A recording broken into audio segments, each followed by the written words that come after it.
right here. Right now. Online at thezone1059.com and on your radio at ESPN 105.9 The Zone. Well, look at there. Just like that, it's Tuesday. Came back yesterday. It was a big old welcome back party. It's like the whole show was a, hey, glad to have you back, Matt. And then you snap your fingers and Monday's over and now it's already Tuesday. Boom. That's how fast time is flying by these days. They always told me that as I got older, it would go faster. They didn't tell lies. That was all true. Welcome in here on this Tuesday into the Farm Bureau Insurance Studio. The Bureau, as I like to call it.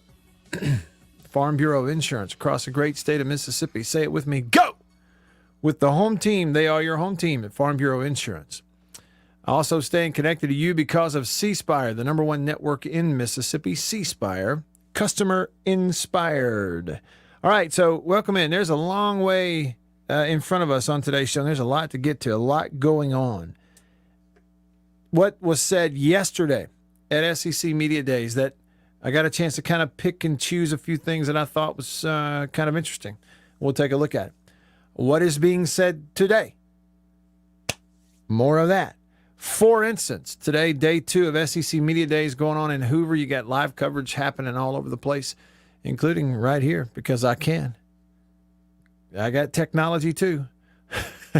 Let's check in. I think right now you actually have Greg Sankey. He's taking some questions. Now, yesterday he spoke at the podium, but right now he's talking to a little Q&A. Let's see what Greg Sankey is saying. Leading her team to a national championship. First time in volleyball we've ever experienced that in the SEC. And being National Player of the Year. Devontae Smith was not on a Heisman list last year. And he won the Heisman because we tried.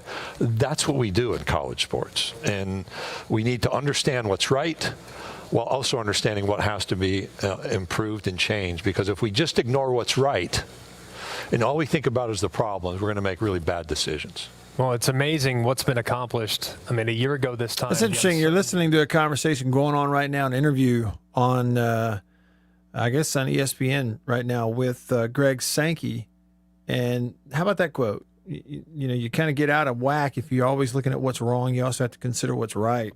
Interesting.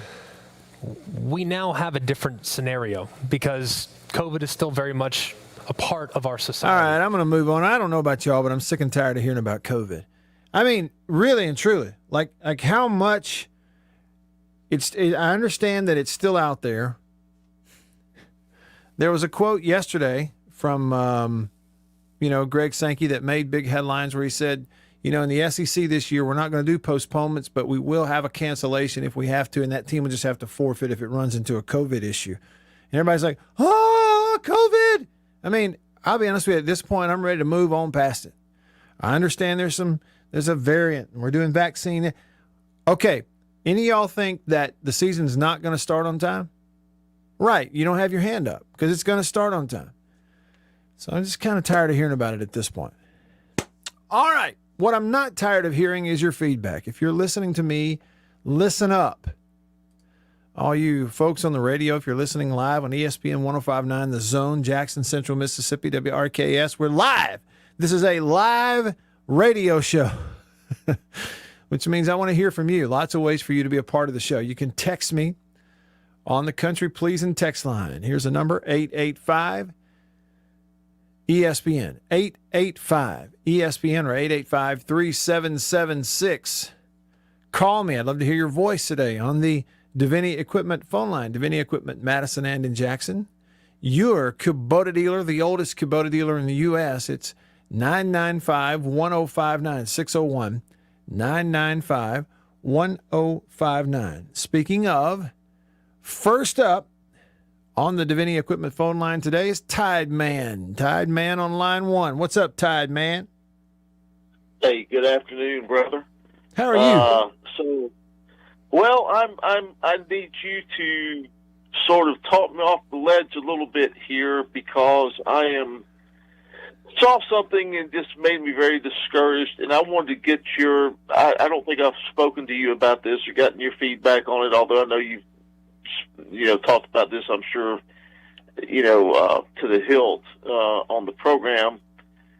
But the whole name, image, and likeness thing, I saw something on Facebook where Bryce Young, our sophomore quarterback, where Nick Saban said that he's already getting close to $1 million or more, over $1 million worth of income, profit, whatever you want to call it. And I just kind of got sad, and nothing against him, nothing against Bryce Young, no fault, no blame for these athletes. I want to make that as clear as possible. I mean, these athletes, they are simply making the most of every opportunity that comes their way, and we would all do the same. And there's nothing immoral, there's nothing illegal, there's nothing unethical about it. I have nothing against the athletes, but it just kind of made me sad because I thought, I can't help but to look at him as a player a little bit differently now.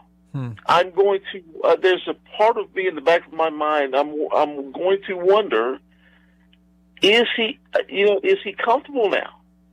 Does he? Unlike before, where you had guys that were grinding and hungry, and even if they were 5-star kids and knew from the time they were sophomores in high school they were probably going to play in the NFL, they still had to grind and work and stay healthy and do everything to make And now that's lost a little bit. You're still going to have competitors that are going to compete, and that's the thing. I don't know about Bryce. Is he? He might be a guy who's like, I don't care about the money. Give me the money, but I'm going to go out there. I'm going to grind just as hard. But it does influence, in effect, I think, and that's what I wanted to get your opinion as a former athlete who played and was hungry and competed at the top level in the SEC. I mean, as a fan, just me as a fan, these thoughts go through my mind. How do I process it? I've given up on all professional sports a long time ago. College football, I've given up on NCAA basketball except for the tournament because the one and done thing soured basketball for me. So college football and Alabama football is like the one thing that I still cling to. So I need you to talk me off the ledge and give me some hope for the future that college football is not going to be ruined forever for a fan like me that just wants these guys to be hungry, bought in, Anyway, that's just, I don't, it's not an opinion. I'm just asking, I'm kind of venting and putting this out there. Sure. And I'll just leave it at that. And thank you for letting me, give these comments or questions. Yeah. And roll tide. Thank you, man. Thank you very much. Thanks, Todd, man. It's always good to hear from you. I know it has been a while. It's good to hear your voice. I appreciate you listening and calling. I'll do the best I can. I'll just talk you through it. I don't know that I necessarily have a real strong stance that's either hyper supportive or hyper critical, either way. And I'll kind of talk through it. Now, for those that are just tuning in, this is what he's referencing. All right. And somebody on Twitter sent it to me. Look at this. It's a State fan on Twitter that the Twitter account is National Champs Account. But it said, and it's referencing this tweet from Chris Hummer. He is a national college football writer, transfer portal reporter for 24/7 Sports. He is a Texas native, Austin, Texas, and he is reporting on Twitter. Nick Saban is talking today at the Texas High School Coaches Association convention today. He was asked about name, image, and likeness. Apparently, Bryce Young is doing quite well. Quote, Nick Saban said, "Our quarterback has already approached ungodly numbers, and he hasn't even played yet. If I told you what it is, it's almost 7 figures."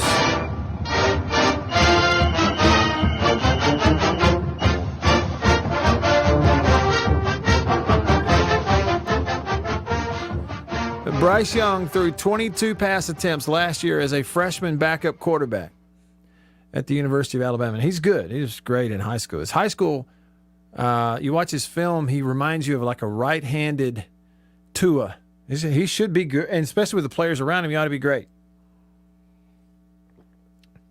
And he threw 22 passes last year as a backup, and Nick Saban says that with name, image, and likeness, he's approaching 7 figures as it is right now. Was that people trying to get in on the front end, right? Tide man, let me just tell you, let me say something here You said that you gave up on pro sports a long time ago. You gave up on basketball, and that you kind of clung to Alabama football. But I was going to tell you the reality of it, okay?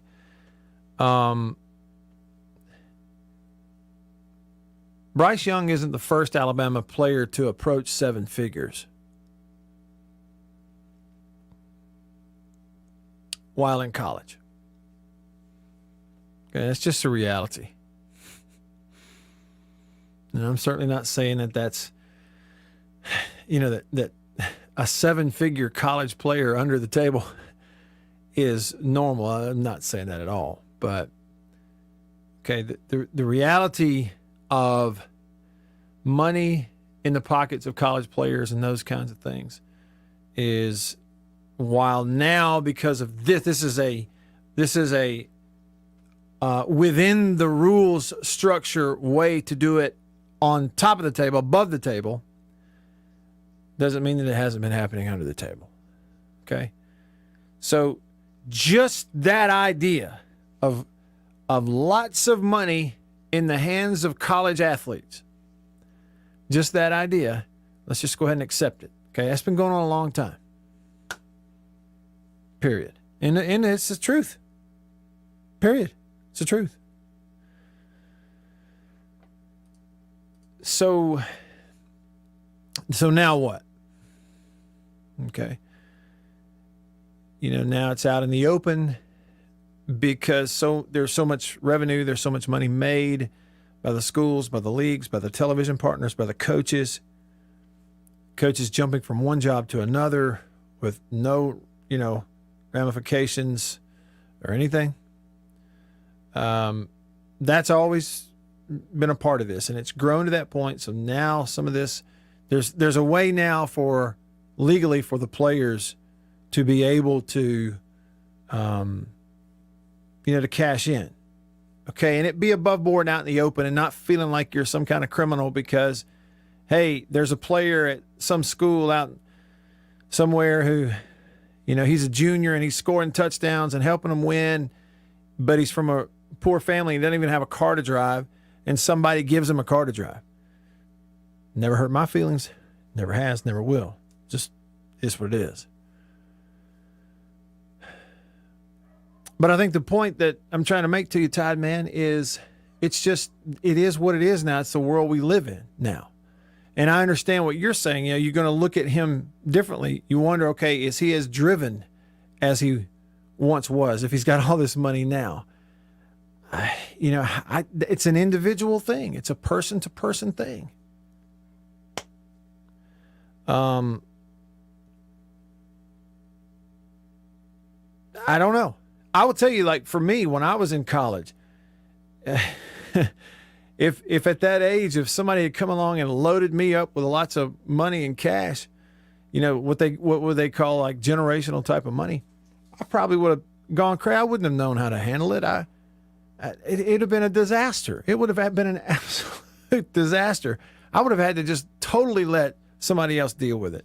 And maybe that's what they do in those rare cases. But I still think even with this, those are rare cases. That's what I think. I think it's a rare case. And, for me, within the construct of team sports, the one thing to me that I think is the most troubling, again, Tide Man, I'm like, I don't have answers, and I don't really have a strong opinion on this thing one way or the other. If it's a rule, it's a rule. Okay, it's their league. It's no skin off my back either way. It doesn't affect me in my life one bit. And it probably doesn't affect you one bit, other than we like the sport, we keep up with it, and so therefore we have these opinions, and sometimes our emotions get tied into it. But still, Tide Man, it's really no skin off our back either way. And so when I look at it from the perspective of a player or a coach, the thing I wonder is in the locker room, the last thing you want is some sort of outside influence that causes division in the locker room. And if we're on a team of guys from all different walks of life, and we're on this team, and we got this one guy who, if it goes to his head and he begins to, behave differently, act differently, and because he's loaded up with a 7-figure name, image, and likeness deal, that's where I would worry. Is it going to cause a problem in the locker room? I don't know how you keep that from happening in some cases. I just don't. And that's the troubling thing about it. Other than that, Tide Man, this is what I would say. That as tied up into this your emotions have been in the past, and I love the sport as well, the pageantry, game day, fall Saturdays, watch it on TV, go to the game, the bands, we talk about it year-round, love it. I played it, I love it. It's great, it's awesome. And I think I'm still going to enjoy all of that stuff. Yeah, I do. I think I'm still going to enjoy all of that. Now, if I turn on ESPN and let's say game day is having a 15-minute discussion on game day about name, image, and likeness, guess what? Turning it off. Go to something else. Sick of it. Tired of it. Don't care. If they're having a 10-minute conversation about this offense versus that defense and how they match up, I'll watch it. So I think there's a certain level of reality that has to set in with all of us in order to handle some of this stuff that's going forward. And the reality is, number one, it's not like players in college haven't been getting money. That's not new. The conduit, the way, the avenue by which they get it, yeah, okay, maybe that's changing. But the other reality is, it's still a team sport, football anyway. And maybe the biggest reality, it's no skin off your back either way. I got news for you. Mine neither. And again, there are some people that would say, Matt, you do a talk radio show, Matt. It is certifiably insane for you not to stir up your audience when you have a chance to do so on an issue like this. Okay? Maybe I should. Guess what? I ain't doing it.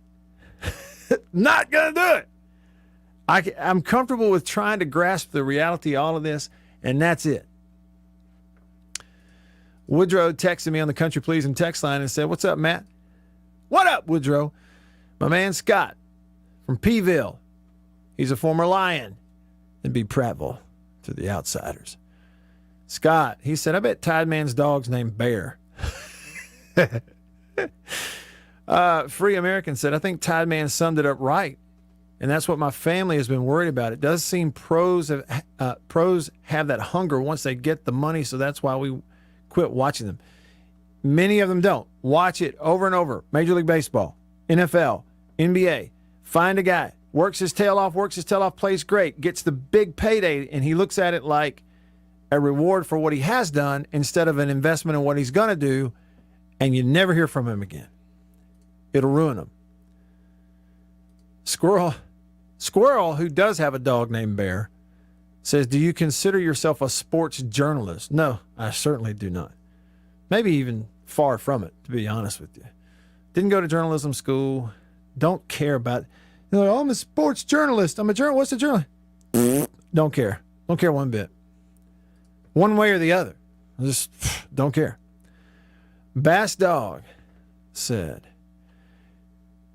he says, if they don't have drive and produce, they won't be getting paid. Just like real life capitalism, you work, you get paid. You don't work, you don't get paid.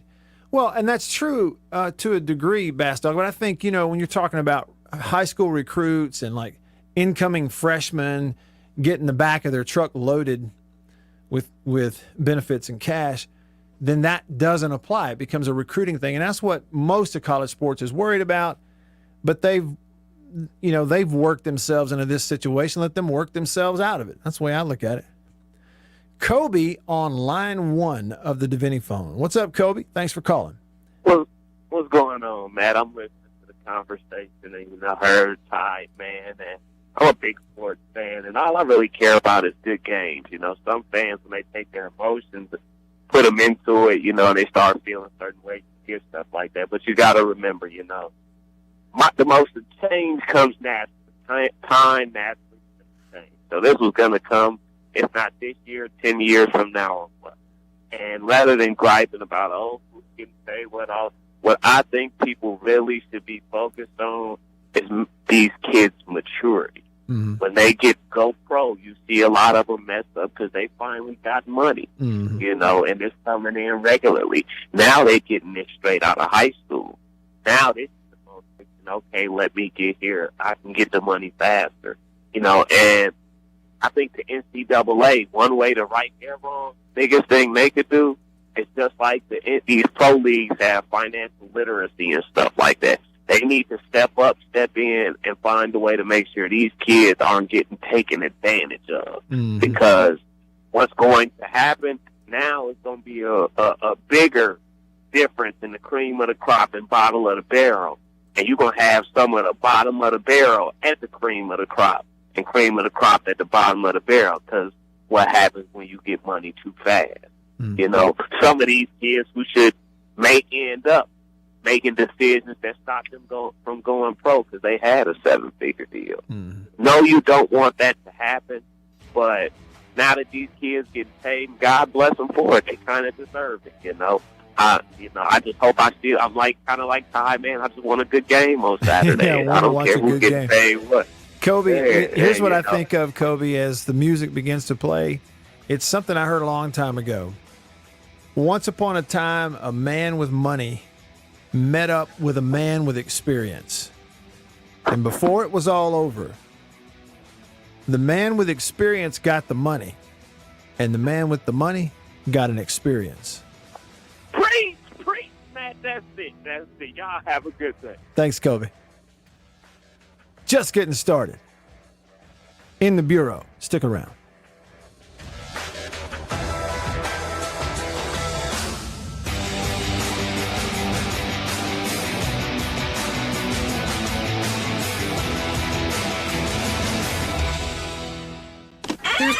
After these messages, we'll be right back. For double enjoyment, reach for Beech-Nut Peppermint Gum. It sparkles your smile, your breath, your whole sense of enjoyment.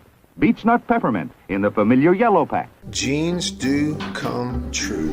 Blue Delta Jeans makes the best fitting, most comfortable jeans in the world. Let's dive in and see what we have here. Do what I did. Visit BlueDeltaJeans.com. Find your fit. Just for my listeners, enter discount code Matt Wyatt. Just answer the questions. BlueDeltaJeans.com. Answer the questions. Use this code. Use the code. You're going to get a discount. They are the most comfortable jeans I've ever worn.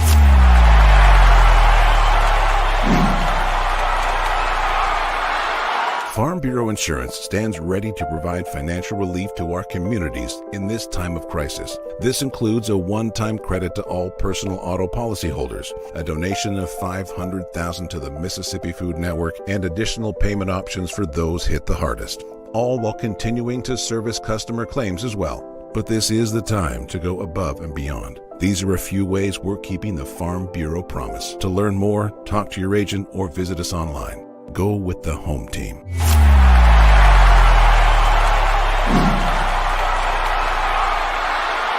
Hey, y'all, let me tell you a little bit about C Spire. New stuff in 2021, including 5G coverage. If you go to their website right now, cspire.com, you're going to see their no bull, which, by the way, I love the Super Bowl ad with the slow motion bull. You're going to see that on the website. But look, they're right. There's been a lot of bull over the years in your wireless bill, depending on if who you were with. And my experience with C Spire is just like they say, there's no bull. I know what it's going to cost me each month. I know what my coverage is the number one coverage in Mississippi, period, the number one network. And they've got 5G phones that are 5G ready. Now, I have the new iPhone 12 Pro Max, got it at C Spire, went and did curbside at my local C Spire location and did the exchange where I traded in my old one, got the new one, and it's 5G capable. And we've got 5G coverage in parts of Mississippi, and it's just growing by the day. So you really ought to check that out, okay? And in terms of the new phones, you got deals going on those as well. Find those out at cspire.com. C Spire, customer inspired. After these messages, we'll be right back. Every farmer understands their farm can't thrive without some good partners like sun, soil, and rain. And farmers in North Mississippi also rely on another important partner, Mississippi Land Bank, because land and farm financing are Mississippi Land Bank's primary focus. We've grown alongside these farmers' crops for more than 100 years. We understand what a farmer needs and we know the lay of the land in North Mississippi, and that's where I stand. A lot of people in the equipment world, things kind of go in trends, I guess, if you want to say it. So kind of the first big thing that we look at when we start evaluating our business is going to be our turf equipment. That's kind of the first big push, because once everything, the water dries up and the grass starts growing, this is what everybody's looking to get. We carry the new Wright stand-up mower. Doesn't look like much, but this thing is, and it costs just as much as zero turn. Not a cheap unit at all. I mean, if you go out there and look at that zero turn, this thing right here, I mean, it's got all your components from your big pumps to your commercial engine to your large steel deck. And these guys were the first ones to make the standard mower. Better buy Bird's Eye. Better buy Bird's Eye. Yes, always look for this Bird's Eye Bird, your guarantee of top quality frozen food. And your big Bird's Eye buy this week is Bird's Eye Orange Juice. Easy, you can serve it in a minute. Thrifty, it will save you money. Orchard fresh and delicious. Better buy Bird's Eye. Better buy Bird's Eye. Now, if you know your oats and want to feel your oats and taste how good talk right here on the Matt Wyatt Show.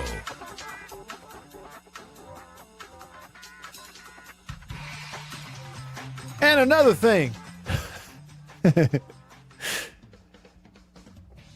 Remember when we were going to come back from every break doing that, Bill? Yeah. And another thing, like I was saying. Before I was so rudely interrupted by those commercials. That's right. Now, listen. Okay, $1 million is $1 million. That's a lot of money. Wherever you go, anywhere on earth, $1 million is a lot of money. Okay, it's a lot of money. But in 2021, $1 million will fly out the window a lot faster than it would 20, 30 years ago. Can we agree on that? Yeah, like back in the 70s, you could take $1 million, put it into an interest-bearing account, and live off the interest for the rest of your life. Just live off of it. That's 30 years ago. That's 30 years ago. I mean, not anymore. I mean, $1 million can be gone real quick. You can go through $1 million quick. It's just true. Let me reference something for you. Listen to this. I'm going to try my best to blow everybody's mind, to show you the difference between $1 million and $1 billion. You hear about so-and-so's a millionaire, and then you hear, well, so-and-so's a billionaire. Listen to this. Do you know 1 million seconds? You know, like the seconds on a clock. Tick, tick, tick, tick, tick. 1 million seconds equals 12 days. Did you know that?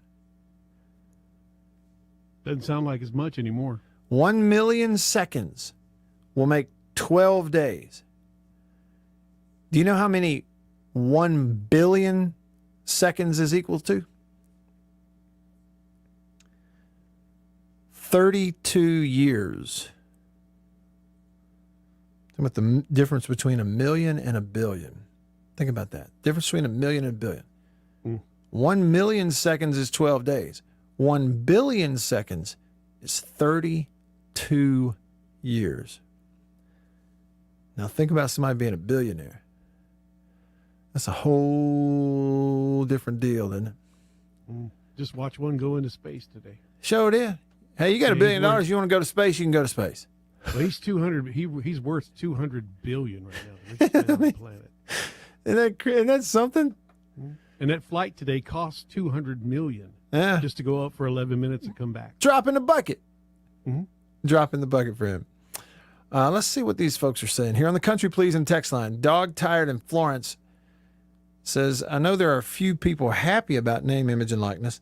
The IRS, insurance companies, college admissions. He's got to pay his own tuition, right? Well, no, he doesn't. As of right now, Dog Tired talks about over $180,000 scholarships are revoked. Well, no, not quite yet, because they haven't made them full employees just yet. If they do employee stuff, then that will have to happen. Oh, look, and a picture to go with it. Squirrel. I said Squirrel was one of these people who has a dog named Bear. But his dog's name is Max, and there is a picture of the cute little fella taking a nap on the couch. So Max the dog. You know, I say hey, help me out, Squirrel. Is that a blue heeler? Or does he just have the markings of one? It's a beautiful dog. Here, Squirrel went on to say, of course, college players get money under the table, but saying Obama.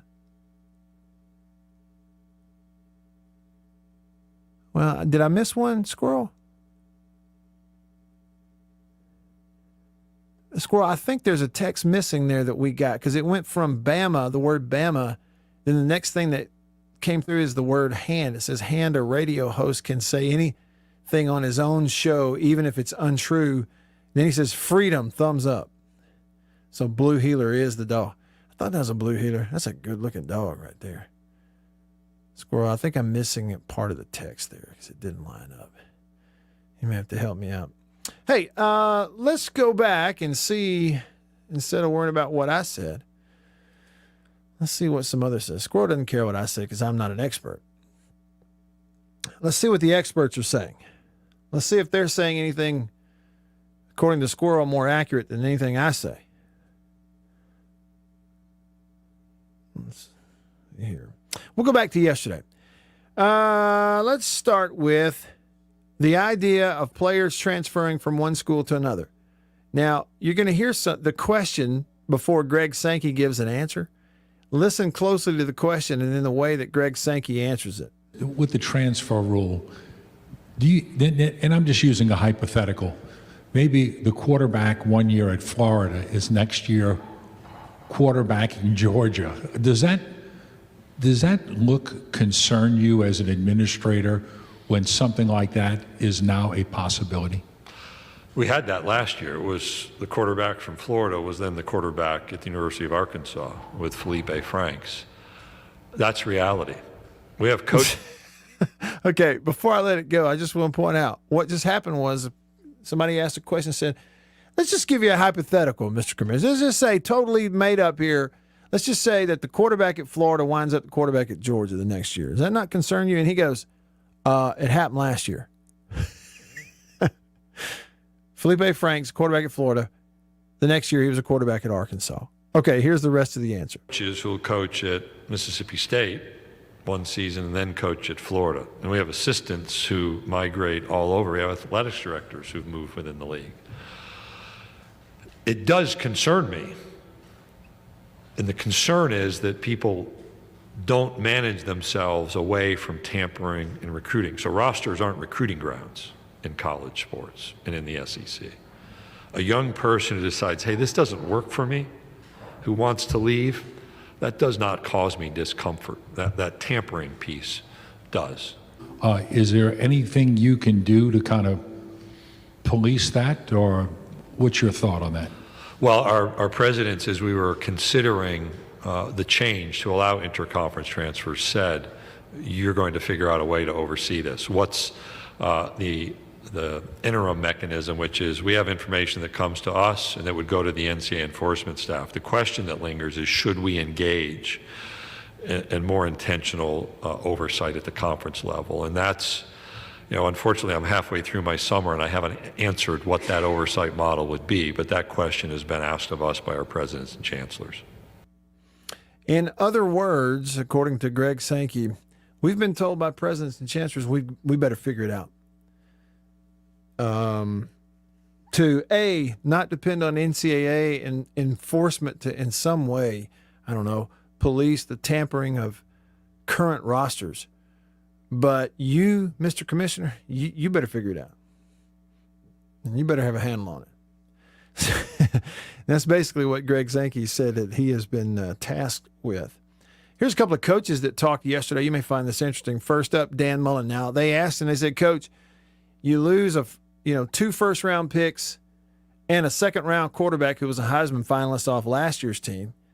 How is this year's team going to be any good on offense? Well, I think you look that even though you look at all the production that leaves, if you do look at what returns, it's not a zero. You know, now obviously, I mean, there's some huge numbers, and you know, 2 first-rounders and two first-rounders and a Heisman finalist walking out the door are putting up massive numbers. But if you go back, if we weren't here last year, but I always think, Joe, the number one question I would have gotten this time last year is, boy, you had 4 receivers leave to go to the NFL. How are you going to leave and be able to throw the ball? How are you going to create and replace those guys that left? And kept saying, well, we have guys, because we rotate a lot of guys that have experience. So if you look at the tight end position, if I combine Keon Zipper and Kamori Gamble's numbers last year, I think they would be second in the SEC at the tight end position in receptions, yards, and touchdowns. So are they Kyle Pitts? No. Are they guys that haven't played? No. They've played, and they've put up numbers in big games. If you look at Emory Jones, quarterback, it doesn't look like a guy, like those aren't numbers of a rookie. He probably has some of the better numbers in the league coming back as you know, coming into this season. You know, the only number that he doesn't have a big number from his starts in attempts, completions, touchdowns, yards, rushing attempts, rushing yards, rushing touchdowns, all of that. He's going to be at a higher number. So I think that aspect of things, of what we've done offensively, even our receivers with their turns, and we do have a veteran group of running backs coming back, you know, and so I think when you look at that, maybe we've lost a huge amount of big numbers, but it's not like there's zero experience returning. What do y'all think about that answer? We still have a few Mullen fans running around, don't we? What do y'all think about that answer from Dan Mullen? It says people are looking at us going, okay, yeah, you lose 2 first-rounders, you lose Kyle Trask, your quarterback, in the second round, who's a Heisman finalist. There's a lot of production you're going to have to replace, experience, and elsewhere. And he goes, well, I think if, you know, so you look at Kyle Pitts at tight end, he says, but if you were to take our other 2 guys who played and combine their numbers, who were the 2 and 3, they'd probably be the second best tight end receiving numbers added up in the league. What do you think about that? You know, watching Mullen teams over the years, I think he's got a pretty good handle on, you know, you can read him and figure out he feels pretty good about it. But he also said some stuff yesterday about how they are going to change. The ball will not be in the air as much this year for Florida. But here's another fun question. This really is a hypothetical. How would you feel about Georgia with their roster of players if Dan Mullen and his staff were coaching them? How would you feel about Georgia then? I'll get to your responses next. Y'all text me, y'all call, comment on the live stream. Hour 1 rolling along on this Tuesday. Stick around. I'm Matt. In the Bureau. Stay with me.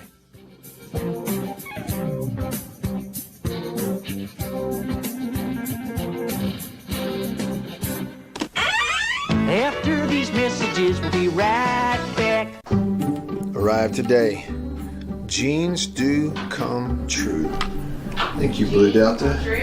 Yeah, jeans do come true. That's what the bag says. Blue Delta Jeans makes the best fitting, most comfortable jeans in the world because they are uniquely made for you and only you. Raw denim jeans, custom fit, hand tailored in Tupelo, Mississippi, my hometown.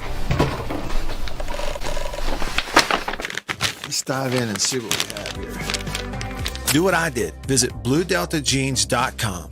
Find your fit, design a jean, and before you know it, you'll be addicted. Just for my listeners, enter discount code Matt Wyatt, all lowercase. Again, that's if you listen to me, you can use discount code Matt Wyatt, all lowercase, and at checkout, you're going to get a 10% discount off your order. So I just went online, ordered them, BlueDeltaJeans.com a couple weeks ago. Went in, I didn't go get measured. I just entered, what I knew about myself. I just answered the questions, and here they are at my doorstep a couple weeks later. Nice. Yeah, Blue Delta. Nice. I'm happy. I've known the Blue Delta team for years, and I'm thrilled to have these guys on as a sponsor of this show. Blue Delta's virtual tailor is a fun and easy way to get yourself into the best fitting pair of jeans you're ever going to own. Bet you never thought you'd get a butt shot out of me, huh? How about that? Just answered the questions and they fit absolutely perfectly. They couldn't fit better. So just go online, BlueDeltaJeans.com, answer the questions. It's amazing how they do it. They will fit perfectly. You're not going to find better material and better feeling pants, period, anywhere. BlueDeltaJeans.com. Use this code. Use the code. You're going to get a discount. They are the most comfortable jeans I've ever worn. I promise you that. And I know that you are going to love them too. Make sure you use the code. And remember, jeans do come true. After these messages, we'll be right back. Let me tell you about an ice cream can't be beat. The very best tasting you can eat. It's Meadow, Meadow, Meadow, Meadow Smooth Freeze Meadow Gold. Go to your ice cream man today and here's the word that you should say. Oh, give me Meadow, Meadow, Meadow Smooth Freeze Meadow Gold. And remember, folks, Meadow Gold is mighty good. For double enjoyment, reach for Beech Nut Peppermint Gum. It sparkles your smile, your breath, your whole sense of enjoyment. Beech Nut Peppermint in the familiar yellow pack. 6 o'clock, dinner time. Thank goodness for Jell-O Instant Pudding. Yes, thank goodness for Jell-O Instant Pudding. The terrific busy day dessert you can make at the very last minute. See how quick and easy. Just add it to cold milk and beat it up. That's all. By the time you're ready to eat it, it's all ready for you. Jell-O Instant Pudding, made by the famous Jell-O folks. So creamy, so nourishing, so delicious. No other instant pudding is quite the same. Stock your shelves with all 7 flavors. The good, busy day dessert. Jell-O Instant Pudding.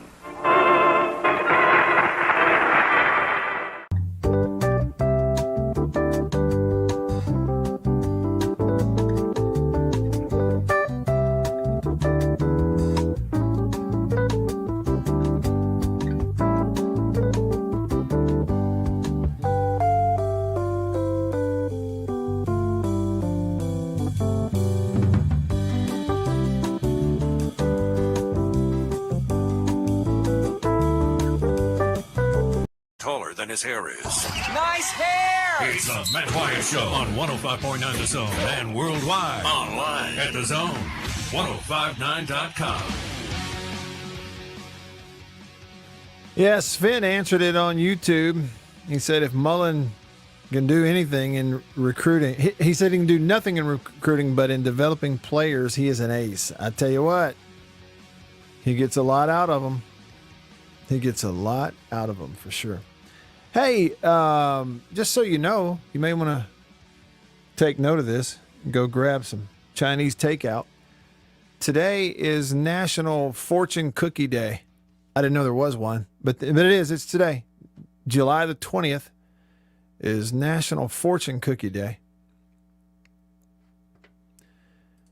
So we also landed on the moon today. Oh, really? For the first time. Wait a minute. So today is Neil Armstrong Day? Mm. That happened on July the 20th. What year? 1969. Okay. Not that long ago. Mm. They were talking about that this morning with Bezos going up in his rocket. Uh-huh. It happened on the same day as we landed on the moon. How about that? You think he planned it that way on purpose? Maybe. Could have. National Fortune Cookie Day. All right, so first question for you, Bill. You get a fortune cookie, you open it, you read the fortune. Do you also eat the cookie? Yeah. Yeah, I'm one of those too. I eat it. They don't always taste great, but no. Yeah. I just feel like I ought to eat it. It's a cookie. I looked up 15 of the best all-time fortunes that came out of a fortune cookie.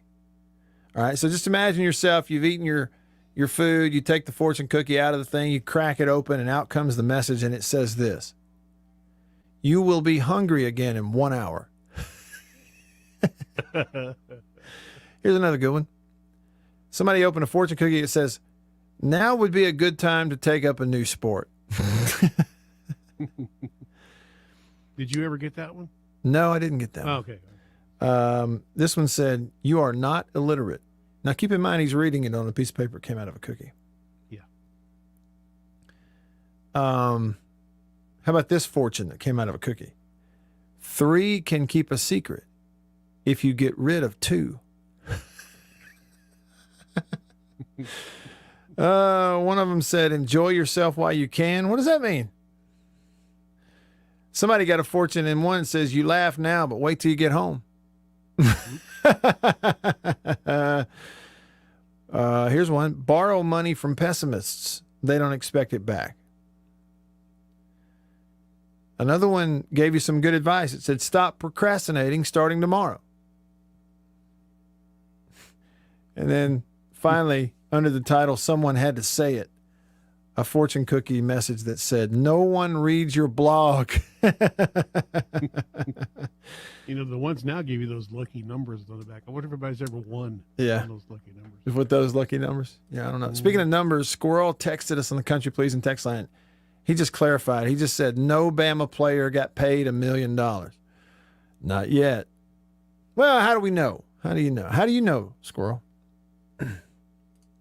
Tide Man said, I don't have any pets. By the way, remember, he was accused of having a dog named Bear. Tide Man says, this is great. He says, I don't have any pets. I didn't name any of my children after Bear Bryant. So my wife, Bama, and I take exception to such unfair accusations. That's a great text. Attaboy. I got some of those family members. Love them. Big Alabama fans. And sure enough, I mean, I'm quite serious when I have some family members who had at least one dog named Bear, and I know they've had multiple dogs named Saban. Every time one dies, they get another dog, name him Saban. True story. It's true as true can be. I ain't making it up at all. Get a couple of dogs, name them Roll and Tide. Yeah. What does this say? Dog Tired in Florence said, supposedly if a person goes at least 50 miles into space, they are considered an astronaut for life. Bezos went 62 miles. There it is. He did it. He's an astronaut for life. Congrats. You know, not only did they have the oldest person on, they also had the youngest person on there today. Mm-hmm. Hey, 82. The youngest SEC head coach is Josh Heupel at Tennessee.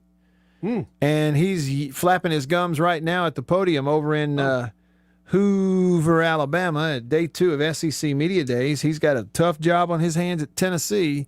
Let's see what he's talking about. Josh Heupel. It's really important that every other member of your team, offensively and defensively, see that that guy has earned the opportunity to be your quarterback. You know, we were hit by the transfer portal certainly before I got to campus, but that's been a double-edged sword, and I say that meaning that we were able to add 8 guys after spring ball through the transfer portal as well. And I think as we've gone through this summer and we get into training camp, those guys are going to have an opportunity to help us out as we get on the football field this fall. A little bit of Josh Heupel talking. So the transfer portal hit us. We went out and got some. You know, they also got Javonte Payton, a receiver out of Mississippi State, transferred to Tennessee. Just one example there for you. Okay, look here. SEC Media Days comments. Let's go to LSU. Ed Ogeron, LSU head coach, asked about his quarterback competition. Who is going to be the QB for LSU? Is it Miles Brennan or is it Max Johnson? Do you know when you will name a starter? Yeah, it's very close. I mean, either one would be a great choice. And, to look at the work that Miles Brennan did and the way he started the season and the success that he had as far as yardage, and, it wasn't his fault that we lost the game, and no question about that. And then he got hurt. And then you look at the way Max just kept on fighting and just kept on competing and just waited his turn. And like so many players at LSU. And then his turn comes against Florida in the Swamp, 27-point underdog. He wins that game.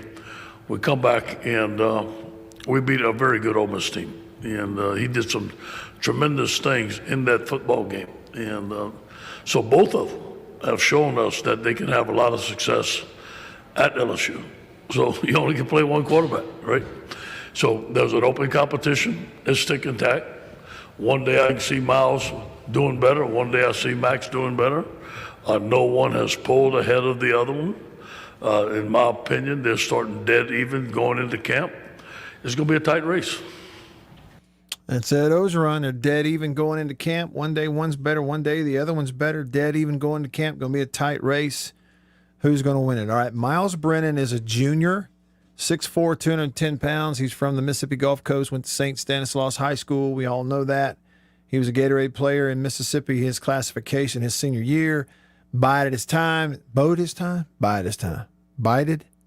What did he do with his time? He waited behind others, including Joe Burrow, and he finally got an opportunity. Played last year and played really well, even though the defense couldn't stop a cold, and they lost. But he played really well, and then he got hurt. It's just tough stuff, okay? It really was. Last year, let's see, am I looking at this right? Yeah, last year, 3 starts, goes for over 1,100 yards, 60% completion in those 3 starts, 11 touchdowns and 3 picks, okay? And that was the only games he played in. The other guy is Max Johnson, who was a freshman last year, bigger, left-handed, 6'5", 219, started 2 games, went a little over 1,000 yards, 59%, 8 touchdowns, 1 pick. He actually played in more games than Miles Brennan did, but in fewer games, Brennan had more yards, better completion percentage, and a higher touchdown to interception ratio. So that's a little bit of a look at what they're dealing with. Last year's last year, this year's this year. It could be either one of them. I think they're going to be okay at quarterback. It's about everywhere else. They should be better on defense as well. This is Derek Stingley, the all-world corner at LSU. He was there yesterday on the podium, and they asked him if he had ever considered at one point last year opting out. You know, he had to miss the first game of the year against Mississippi State because of an illness that wasn't COVID-related and all that kind of stuff. He says, no, didn't think of it. Did you ever consider it? And if not, why did you want to come back this year? What was the driving force for you to do that? Did I ever consider opting out last year? Oh, no, I've always wanted to finish out the season strong. I never thought about leaving. I've always wanted to finish everything out good, you know. How pumped are you that you're wearing the vaunted number 7 jersey for the LSU Tigers? How excited are you about wearing that number? I'm very excited. It's something that I've always seen as a kid, you know, the hype around it and what everybody did with the number. That's what I look forward to doing. I really want to leave a mark, you know. Derek Stingley, big time, All-American. What is his classification over there on defense? He is, how about that? So he'll be in true eligibility. That includes COVID. He only is a sophomore, right? But because of the years out of high school, he'll be a draft eligible kid after this year. Isn't that right? Projected to be a first-round draft pick. Yeah, he's big time. Let's see. Am I looking at this right? Yeah, he was an All-American as a true freshman. No, second-team All-American as a true freshman. Yeah, he's big time. And, I mean, even after that first year, you know, a lot of folks were saying that he was the best cover guy. And he took some lumps. I remember back in that 2019 Alabama game in Tuscaloosa, you know, they deked him a couple of times. One time they intentionally got him looking in the backfield like they were going to check and quick snapped it. He wasn't ready, and they ran right by him for a touchdown. But he is a heck of a player now. No doubt about it. He's a heck of a player. All right, so that pretty much wraps up hour number 1, doesn't it? Wow, that went by quickly. So here's what we'll do. Hour 2, I'm going to let you hear some stuff from today at SEC Media Days. Earlier today, JT Daniels, maybe the best quarterback in the SEC, was up there as a part of Georgia's Media Day. You'll hear from him and Kirby Smart and some other stuff coming up in hour number 2 here in the Bureau. Hope you'll stick around for that. Stay with me.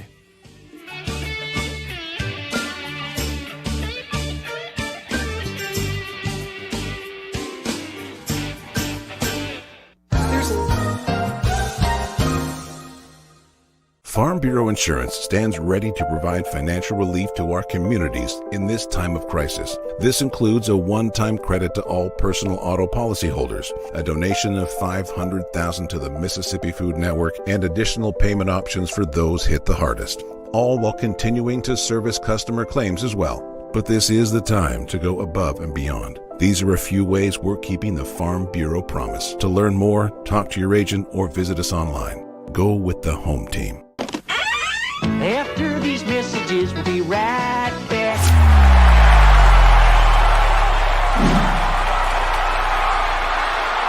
We are about to have a fire and cook some sausage. A country pleasing sausage is outstanding whether you cook it over a fire or in the house. Cook some of this right here. It's green onion flavor. You see that? But this right here is my favorite, the maple flavor.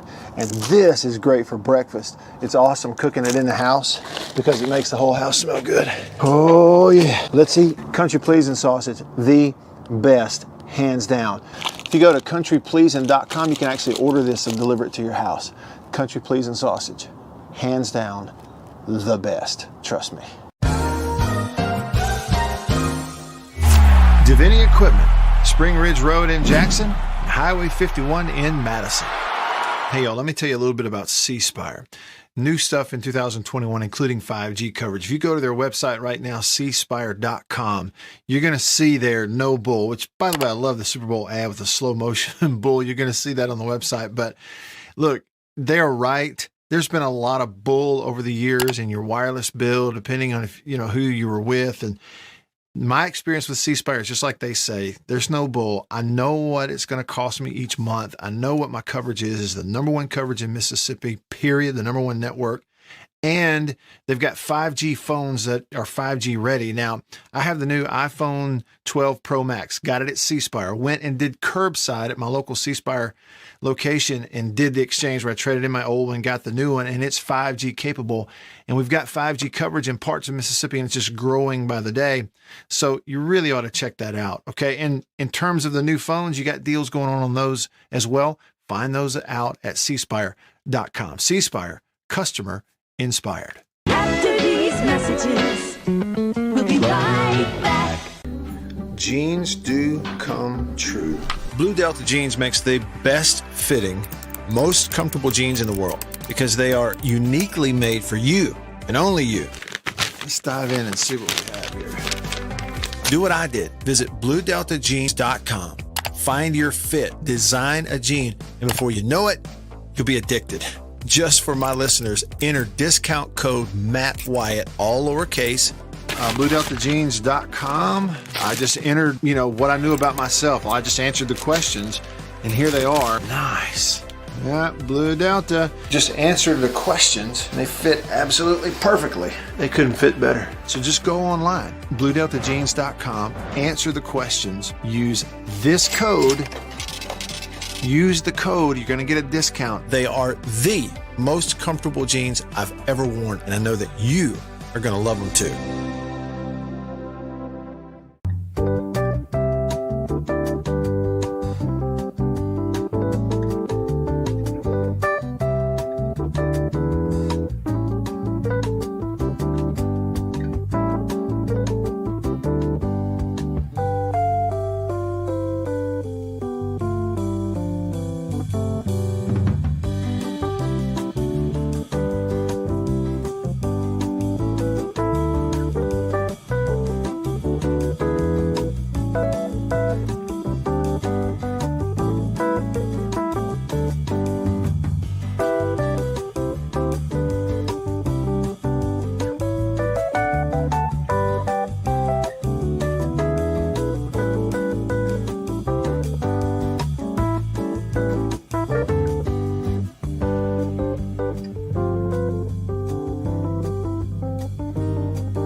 come out there. Yep. That's it. All right, I'll have to check that out.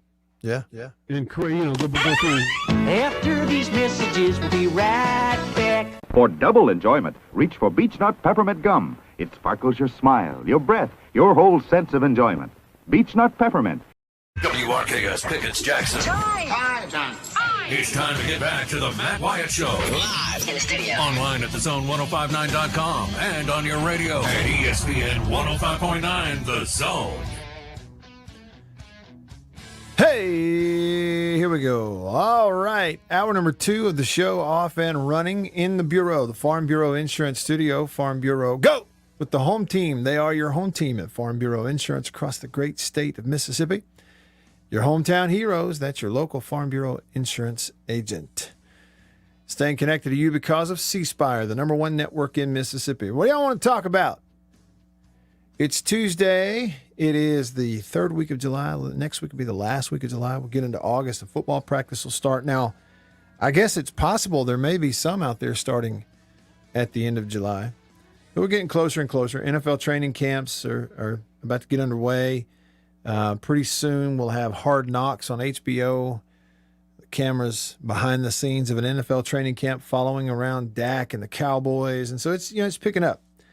It is talking season. I don't like it that we have press conferences going on with coaches and players in the SEC and people call it kickoff. It ain't kickoff. It's talking. That's why Steve Spurrier called it talking season. I think he understood it. So we'll tune in to SEC Media Day, see what's going on over there in Hoover some today. Also in this hour, I'm going to hear a little bit from the Georgia Bulldogs. They did a little talking this morning, including JT Daniels. Y'all think JT Daniels at Georgia is the best quarterback in the SEC this year? At least in terms of starters coming back, and then what about overall? I think he's big time. I think he's big time. I think he's legit. I think he's surefire, NFL-type prospect. What do you think about Corral at Ole Miss? Today is also Ole Miss's day. They'll be in the afternoon session in terms of the interview car wash that you go through as a player or coach when you go to SEC Media Days. So they'll be in the afternoon. I guess that maybe gets started around 1:30, something like that. Maybe later. But anyway, Kiffin will be there. Corral will be one of the two players there. The DB, Jones, is the other. But, Matt Corral, I saw a tweet earlier today from someone. It might have been Pro Football Focus, but somebody was in an interview and said, if you're asking for someone this year who could kind of come out of nowhere and elevate the way that Zach Wilson did last year at BYU, who we know he became the number 2 overall pick, this particular person said, well, for me, it would be Matt Corral. And I was working this morning on it. I was working this morning on it, kind of have it together, maybe where I can get it together and get it posted this afternoon. But a film study, some of the things that Matt Corral and that Ole Miss offense did last year in that Alabama game and how they were able to make it work. You could see a little bit about Matt Corral and how he's a really good athlete. He's above average athlete. He's not just a hang out in the pocket kind of guy. He doesn't have to be. He runs really well, but he certainly throws it well too. So anyway, they will be there this afternoon to do some talking, but Georgia was there earlier today. Also, Tennessee and Kentucky are taking turns at the podium today. You have a pass rusher, Josh Paschal from Kentucky, who is speaking right now in an interview on the SEC Network. Let's do that. A little live look in at Kentucky's pass rusher, Josh Paschal, over in Hoover. There's going to be a lot of other guys that catch your eye as well, from Yusuf Corker to DeAndre Square. Those are 2 great leaders that we have on the defensive side of the ball. And I'm not going to say too much, but you'll see a lot of them in the fall. Hey, Josh, so are you going to line up and play some tight end here? Because you guys struggled at times on offense last year. How did they kind of break that stride? How did they break out of that whole thing that they had last year, the struggle, where it's that quarterback, wide receiver? I know you guys got some running backs. Are you going to go play tight end or something too? We have some great tight ends, but speaking on the offensive side, they've been working extremely hard this offseason. I know that they have a whole new coaching staff, and so it really lit a fire in them. and they've really been working hard. And so I'm excited as a defensive player to see what they do this season, and I have full trust in them. All right, that's a little bit live looking over there at SEC Media Days in Hoover. Josh Paschal, pass rusher, defensive leader for Kentucky. Kentucky's got a good roster of players, and they're going to beat some people this year. They've had a good program the last couple of years, and what was it, 2 or 3 years ago, they actually won 10 games. I don't know if people realize that, but Stoops has done a nice job at Kentucky. Slowly but surely have built that team from the line of scrimmage out. And you look at last year's team, for instance, and just that out part is still kind of what they were missing. You heard Roman Harper there touching on it in his Q&A, that offensively they just couldn't quite get it going. They've had a lot of injuries over the last 3 or 4 years at quarterback, and Terry Wilson was there, and then he was out. But they had some firsts over the last few years. They just needed that consistency on offense because they have had the offensive line. They have had the defensive players. They have had the pass rushers. So they've done a nice job at that program. They really have. And so they got to continue to build that there. Okay, here, this was earlier today. Kirby Smart and Georgia. Kirby Smart's there. They took JT Daniels, and he took questions. We'll hear from him first, though. Kirby Smart. He got a question about what do you have to do. Now I'll give him credit here. The question involved the word introspection or introspective. Okay? So he used that word in his answer several times. Introspection and introspective. That's why he's saying it, because it was in the question. So it may sound a little weird to you. But the question overall was, what do you have to do, Kirby, to go out here and win the East again since losing it last year to Florida? You need to be better everywhere. I mean, you start with everything we do, but the introspection was more for us to find maybe a different way to do things and hear a different voice, and we've done that. I think the weekly meetings we've had that we've drawn time away from football have been incredible. The gains we've received in players being able to confront each other. You know, it's easy to say if a guy's not doing his job to demand him to do it right, but it's hard when you have a unified group pulling in the same direction to be the outlier. And we've tried to make that more difficult through our introspection and through our meetings and through our growth as a team. And I'm just excited to see the dividends of that in fall camp of where we can go and where we can get better. And so that's Kirby Smart. Dividends, introspection. It's talking season. Pretty plain question for JT Daniels, his quarterback at Georgia. Somebody said, asked him, are you the best quarterback in the SEC returning this year? JT, do you feel like you're the best quarterback in the SEC coming back? It's something I don't really think about, if I had to say honestly. I think there's a lot of great quarterbacks, a lot of great players in the SEC. It's probably one of the first things I learned since I got here is like, I don't care if you're a third stringer in the SEC. If you're playing football in this conference, you're a really good player. I haven't taken the time to compare myself to other guys, and I think it's too difficult to. If you're not on that team and you don't know their system and their scheme, you don't really know how good that quarterback is or how good their receiver is. JT Daniels, quarterback Georgia.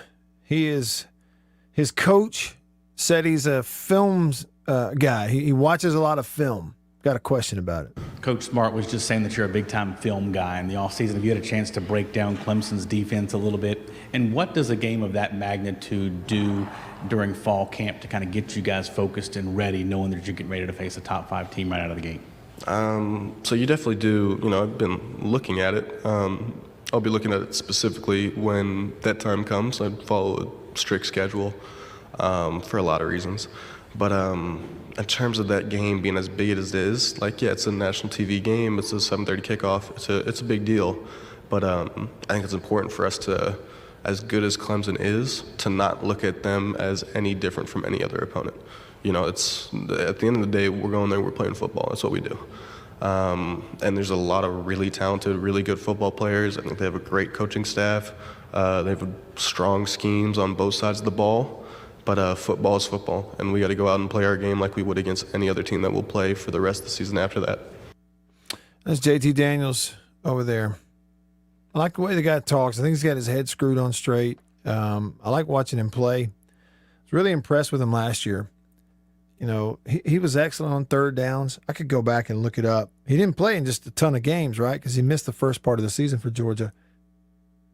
So it wouldn't, take quite as long to compile all the stats and see what his year was like on certain down and distance third downs. I just thought he was a really good passer on third downs, made good decisions. He was good against man.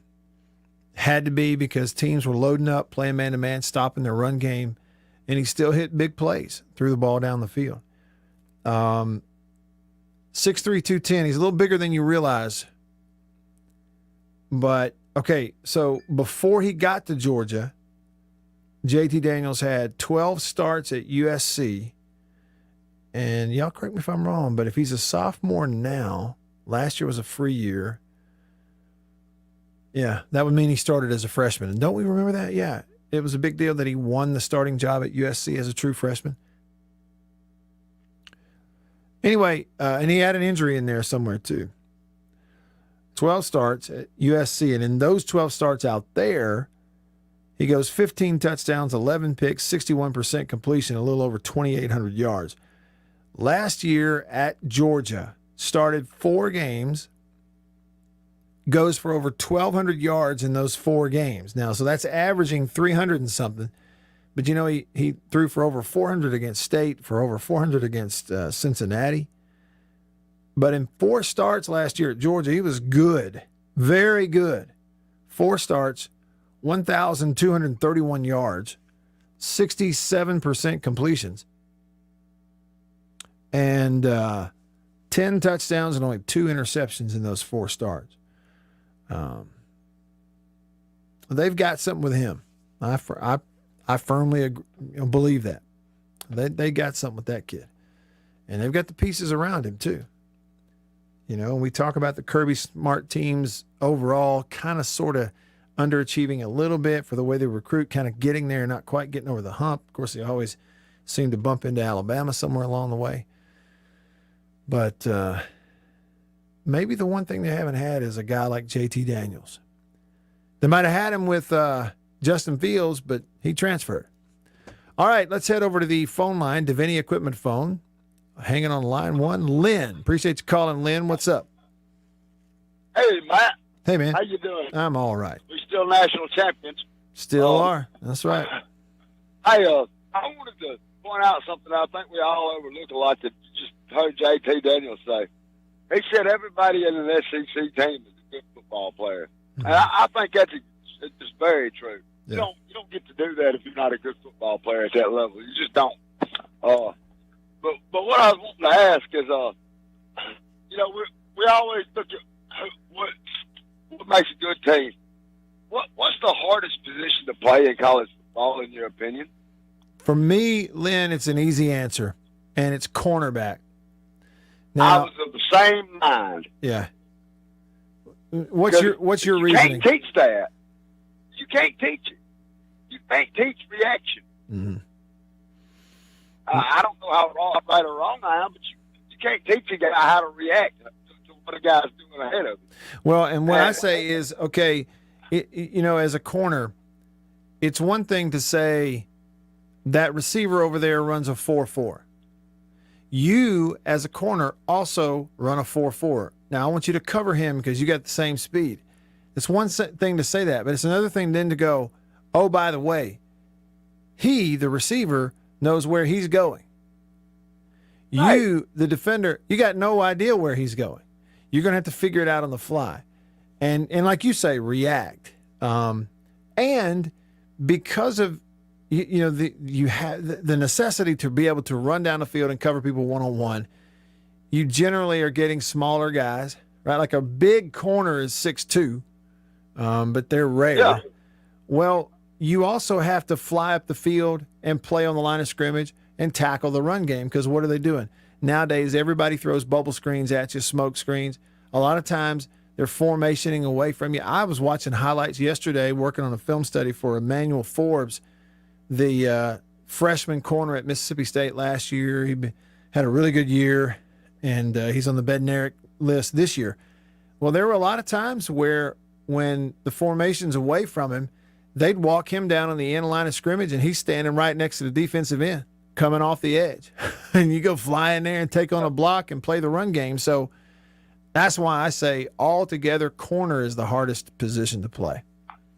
Well, I agree, and I feel like that's really probably – would you not say that that's maybe State's strength on their defensive side of the ball this year? Well, yeah, it's hard to argue against it, Lynn. And some of it has to do with, like, what is the depth on that side of the ball. But look, State's got – look, Emerson on one side is a tall guy, okay, and Emerson is a legit high draft pick pro prospect at one corner.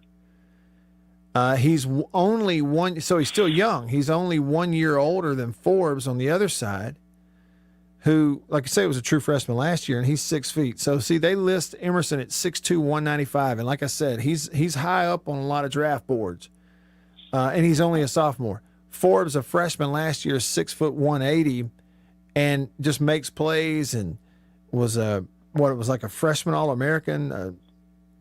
He's a second-team SEC freshman, or second-team All-SEC as a freshman. Forbes is just really good. So you look at that position combined, it's hard to argue against it, that it's got to be one of the strengths. Now, the depth is going to play into it. Ferge is a guy who's backing up at one of those corner spots, who played a lot of football, who had a really good spring. DeCameron Richardson, big, tall corner who had a really good spring. So I think they have some depth there also. Yeah. I just want to holler at you and see what you thought about that real quick. When do we have State on the SEC days? Tomorrow? Tomorrow. Yep. State's Day is tomorrow. All right. Great show, man. All right. Listen. Thank you. Appreciate the call. Always good to hear from Lynn. All right, y'all text me on the Country Pleasing text line. It's 885-ESPN, 601 number, 885-ESPN. True Maroon says, I thought you were going to media days. Yeah, I kind of had planned on it, True Maroon.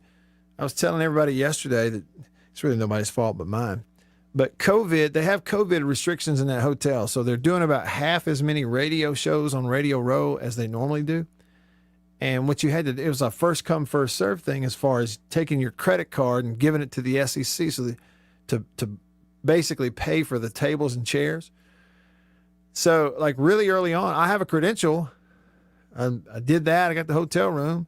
I just waited a couple of days before I called them with my credit card, and that wasn't quick enough. It got me on a waiting list, but it didn't get me in there. And so I'm like, I don't know.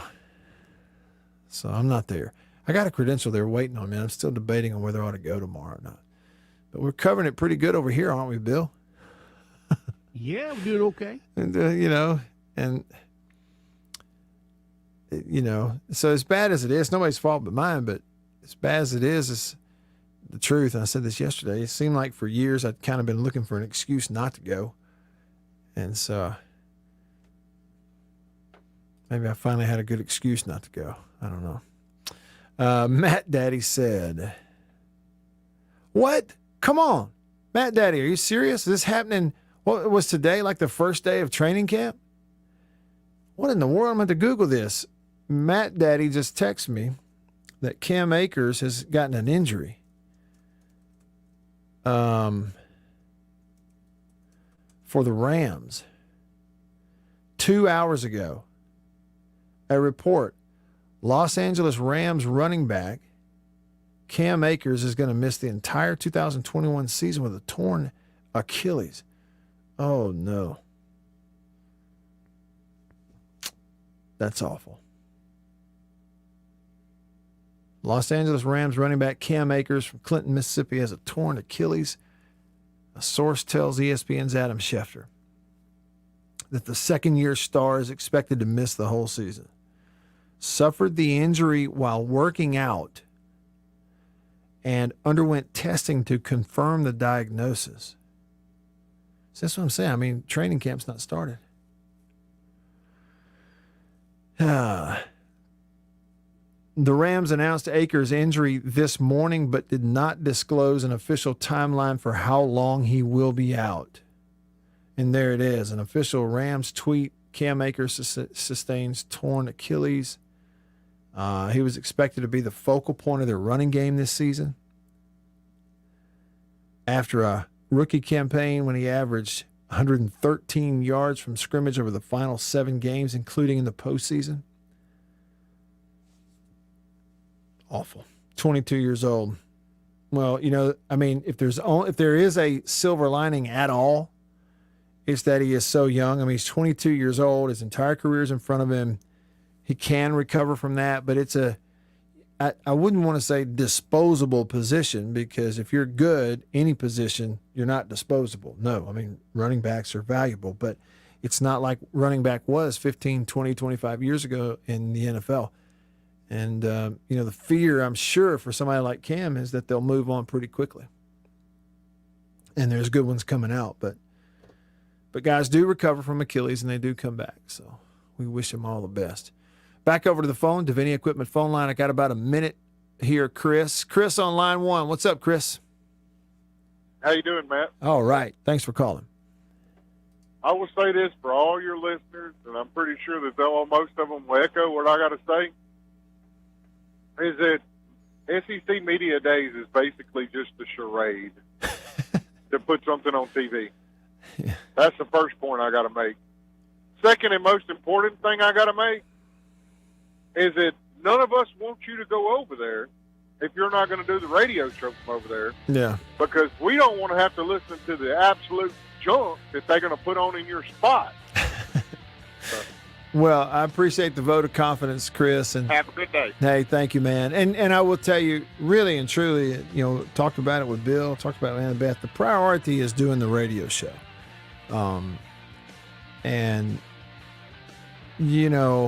After being out last week, taking a week of vacation, the priority is to come back and be able to do a good show. And I know we can here when we're connected and everything working smoothly. And we get everything digitally so we can check in on Hoover just like we've been doing. We'll continue to do that here on the show.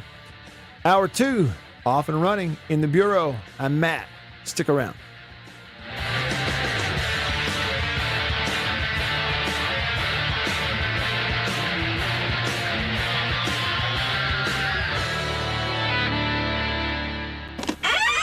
After these messages, we'll be right back.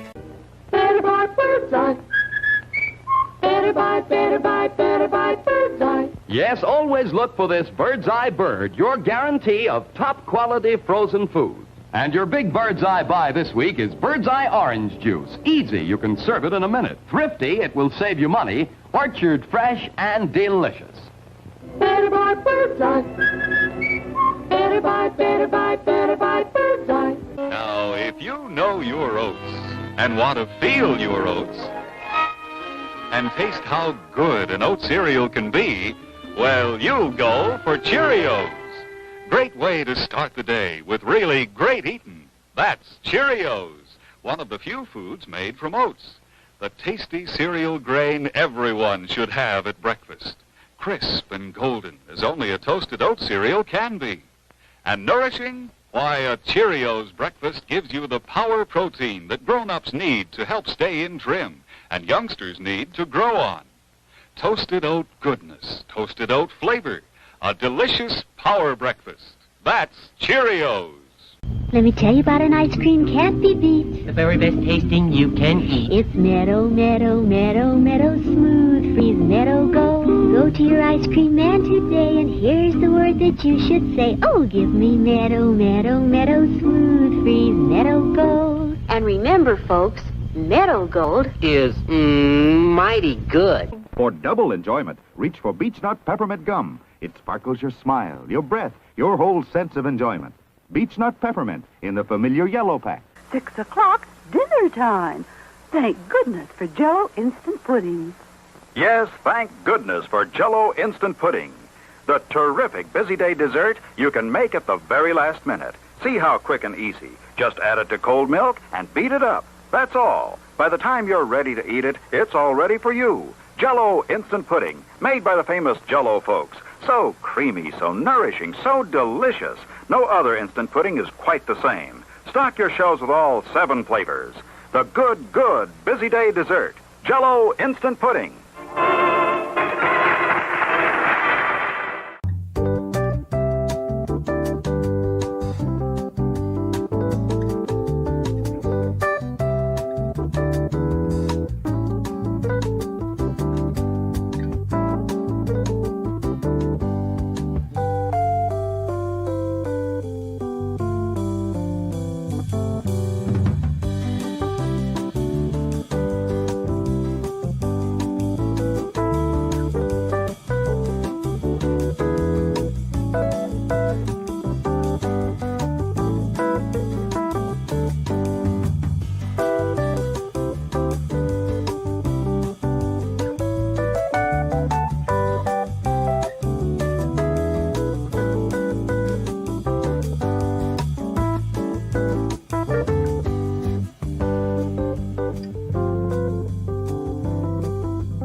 You've got the Matt Wyatt Show on 105.9 The Zone and online at thezone1059.com.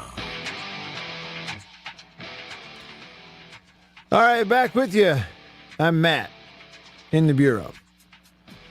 That JT Daniels quote that I played for you earlier, where somebody asked him, the Georgia quarterback this morning at Media Days, they asked him, are you the best returning quarterback? He's like, I don't really think about that. I don't even know how to answer it. Everybody's good, whatever. And I posted that clip on different social media outlets, channels. And on Instagram, somebody commented. I just got a notification. What was this comment here? Let me see if I can find it. No, that's not it. Here it is.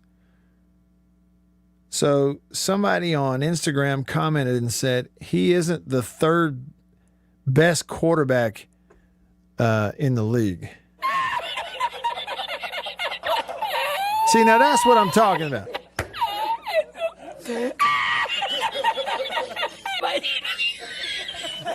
See, that's what I'm talking about. All these people out here with opinions that will speak as if something is fact. They'll talk as if they know something with 100% certainty. Like, it's my opinion. There's no might. There's no in my opinion. No, it's just, here's a statement of fact. And say something completely and utterly ridiculous. I mean, it's just, that's exactly Snoopy. Snoopy's cracking up too, and he should be.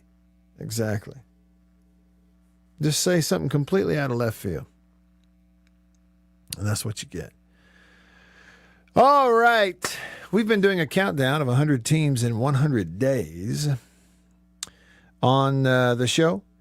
Yesterday was day 47. That would make today day number 46. So we're counting down until September the 4th. Okay, Saturday, September the 4th, which is the first big full Saturday of college football. Now, you'll have some games before that, but that's what we're counting it down to. So today we're 46 days away from September the 4th. By the way, Georgia was at Media Days today. The College Game Day announced that the first College Game Day show is going to be at the Clemson and Georgia season opener. And they played in Atlanta. So anyway, that's where Game Day will be for the first one on September the 4th. No real surprise there. So anyway, I thought I'd point that out. Let's get to it. Team number 46 on the countdown of 100 teams from the SEC is...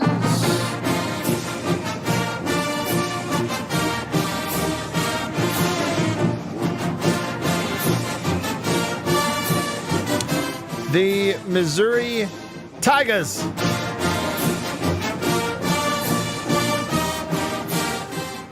Here's my question. Have y'all accepted Missouri as a member of the SEC yet? Huh? It's about time. Y'all accept Missouri as a member of the SEC.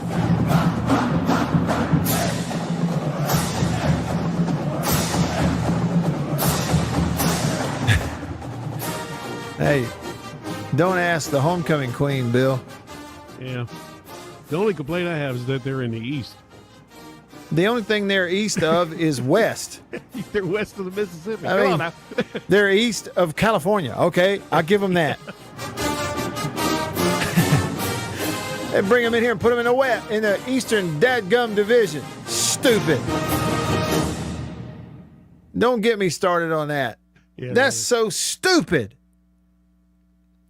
Hey, can you imagine some of the reaction when they had the people sitting around the table, Bill?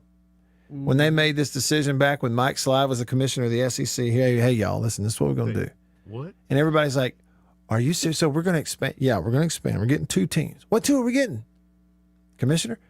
Well, Texas A&M. Everybody's like, yeah. And we're getting Missouri. And they're like, oh, okay, Missouri, are you sure about that? Yeah, Missouri gives us a, nice big fan base, different part of the country, expands us over there. We get the St. Louis market, TV market. I was like, okay, great. Well, but how's this going to work? Texas and well, here's what we do, guys. We're putting Texas A&M in the Western Division and Missouri in the East.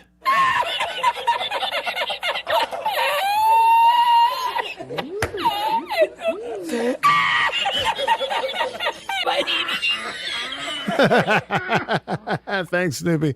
So it's stupid. Almost as sensible as the Atlanta Braves used to be in the West. Yeah, exactly. Or like what was the other one? What's the other one?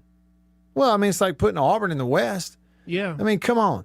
And again, it's just like, man, I've said it, and I know it's going to change in the next few years to come. They're going to change the whole divisional rotation and all. I don't know if they're going to change the divisions, but they're going to change that, which is good.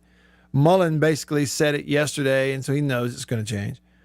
But man, the pull, the historical just pull on the decision makers that Alabama and Auburn and Tennessee and Georgia have had in that regard is pretty incredible. I'll be honest with you. Because this whole thing, the reason that Missouri, way out here, is in the Eastern Division is because Auburn and Alabama got to play each other every year, and Alabama and Tennessee have to play each other every year, and Auburn and Georgia have to play each other every year. That's why they have to put them in the East. They can't figure the rest of it out. There's just the facts. Okay, real quick, and then more interesting details on Missouri. This will be Elijah Drinkwitz's second year as the head coach at Missouri. Last year, his first. He came from Appalachian State, where he did an excellent job as a head coach there. I think he's really good. And by the way, I mean, don't blink. It's not A&M or Georgia or Alabama, but they are recruiting pretty well at Missouri all of a sudden. They went 5-5 last year. Had a freshman quarterback who was pretty good. They started the year with losses last year on the road at Alabama and Tennessee. Got beat up on pretty good. Then came home, and Missouri beat LSU and Kentucky in back-to-back weeks, two good teams. High-scoring game against LSU, low-scoring game against Kentucky. Went to Florida, got completely run out of the swamp, and then returned and won 3 in a row. They beat South Carolina, beat Vandy, beat Arkansas in that shootout in overtime, 50-48. Finished the year with losses to Georgia and Mississippi State. State beat Missouri in that last game, 51-32. Connor Bazelak, freshman quarterback. I think he was the All-SEC freshman quarterback. And like I say, he was pretty good. 67% completions, a little over 2,000 and how many? 2,366 yards, 7 touchdowns, 6 picks on the year, so he was not bad as a true freshman. This year's Missouri schedule, in 46 days on September the 4th, they open at home against Central Michigan, the Chippewas, and then they will travel to Kentucky in week 2. Out of conference week 3, host Southeast Missouri State, and then finish the month of September at Boston College. That'll be their Power 5 non-conference at Boston College. Then the month of October for Missouri involves 3 home games, Tennessee, North Texas, and Texas A&M. And then at the end of the month, they will host Vanderbilt after an open day. And then November, they go at Georgia, host South Carolina, host Florida, finish the year on Friday, November 26th, the day after Thanksgiving, at Arkansas, assuming that one will be in Fayetteville and not in Little Rock. So there. Photog Drew texted us and he said, I hate to hear that about Cam Akers. He was so much fun to watch in high school. He was unstoppable in high school. Somebody also pointing out the Dallas Cowboys are in the NFC East. Jason in Flagstaff said, I only accept Missouri and Texas A&M as members of the SEC to the degree that they count in the standings when we beat them. There you go. So no, he has not accepted. I can tell you with great certainty that the homecoming queen has not accepted Missouri into the SEC just yet. No. But I'm going to accept Ryan on line 1 real quick, Bill, and then we'll come back later and do the famous alumni from Missouri. I don't want Ryan to hang on too long. Ryan, what's up? Hey there. I didn't go to that Watermelon Festival because of all that rain, but I'll tell you what I did go to. On Sunday night, I went to the Clint Black concert. Oh, really? Where was that? It was in the Brandon City Hall. And I would give you just a little recap of it. It was pretty fun. The guy can play the harmonica pretty good. And there's a guy in front of us. I guess his name was like Dave.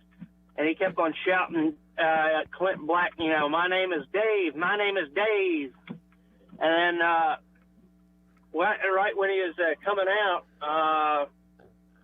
he was trying to, talk to Clint Black. He said, hey, Clint, my name is Dave. My name is Dave. And then the security guards were escorting him away, and they said, that's not Clint Black. That's a water fountain. And he said, hey, Clint, this is my family. He said, that's not your family. Those are two security guards escorting you out, and your name's not Dave, it's Carl. No. What he talking about? Ryan, I don't know if I get it or not, but I appreciate the phone call. I'm lost. Did he say Brandon City Hall? I thought they have the old City Hall has been converted into a venue, and they had Clint Black there. Yeah. Mm-hmm. Plus, they have the big, the big amphitheater out there also. The amphitheater has some incredible acts. We got ZZ Top coming up Sunday the 1st. I tell you who's excited. Anna Beth is excited because Harry Connick Jr. is coming. Yep, sure is. To the Brandon Amphitheater. With his orchestra. I wonder if he plays a mean guitar like Clint Black. I don't know. I'm sorry, harmonica. Hey, come, Ryan. What are we talking about, Ryan? Ryan! What you talking about, Ryan? Y'all stick around. Now's the time to get a great deal on select Kubota subcompact and compact tractors. Our reliable #1. After these messages, we'll be right back. For double enjoyment, reach for Beech Nut Peppermint Gum. It sparkles your smile, your breath, your whole sense of enjoyment. Beech Nut Peppermint in the familiar yellow pack. Jeans do come true. Blue Delta Jeans makes the best fitting, most comfortable jeans in the world. Let's dive in and see what we have here. Do what I did. Visit BlueDeltaJeans.com. Find your fit. Just for my listeners, enter discount code Matt Wyatt. Just answer the questions. BlueDeltaJeans.com. Answer the questions. Use this code. Use the code. You're going to get a discount. They are the most comfortable jeans I've ever worn.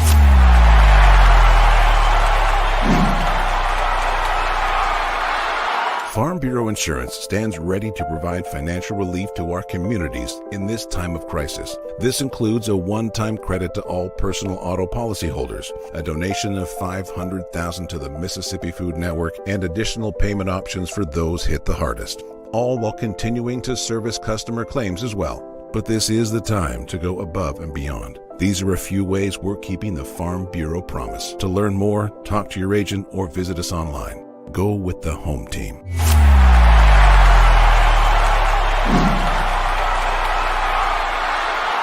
Hey, y'all, let me tell you a little bit about C Spire. New stuff in 2021, including 5G coverage. If you go to their website right now, cspire.com, you're going to see their no bull, which, by the way, I love the Super Bowl ad with the slow motion bull. You're going to see that on the website. But look, they're right. There's been a lot of bull over the years in your wireless bill, depending on if, who you were with. And my experience with C Spire is just like they say, there's no bull. I know what it's going to cost me each month. I know what my coverage is the #1 coverage in Mississippi, period, the #1 network. And they've got 5G phones that are 5G ready. Now, I have the new iPhone 12 Pro Max, got it at C Spire, went and did curbside at my local C Spire location and did the exchange where I traded in my old one, got the new one, and it's 5G capable. And we've got 5G coverage in parts of Mississippi, and it's just growing by the day. So you really ought to check that out, okay? And in terms of the new phones, you got deals going on those as well. Find those out at cspire.com. C Spire, customer inspired. After these messages, we'll be right back. Every farmer understands their farm can't thrive without some good partners like sun, soil, and rain. And farmers in North Mississippi also rely on another important partner, Mississippi Land Bank, because land and farm financing are Mississippi Land Bank's primary focus. We've grown alongside these farmers' crops for more than 100 years. We understand what a farmer needs, and we know the lay of the land in North Mississippi, and that's where I stand. A lot of people in the equipment world, things kind of go in trends, I guess, if you want to say it. So kind of the first big thing that we look at when we start evaluating our business is going to be our turf equipment. That's kind of the first big push, because once the water dries up and the grass starts growing, this is what everybody's looking to get. We carry the new Wright stand-up mower. Doesn't look like much, but this thing is, and it costs just as much as zero turn. Not a cheap unit at all. I mean, if you go out there and look at that zero turn, this thing right here, I mean, it's got all your components from your big pumps to your commercial engine to your large steel deck. And these guys were the first ones to make the standard mower. Better buy Bird's Eye. Better buy Bird's Eye. Yes, always look for this Bird's Eye Bird, your guarantee of top quality frozen food. And your big Bird's Eye buy. For great sports stuff. I'm talking way back. It's the Matt Wyatt Show on 105.9 The Zone. Back with you, hour number 2, rolling along here. We're kind of at the halfway point of today's show, so we still got a ways to go. Glad y'all are a part of it. I really do appreciate you listening and being a part of it. Calling, texting, commenting on the live stream, however you choose to be a part of the show. I just appreciate it.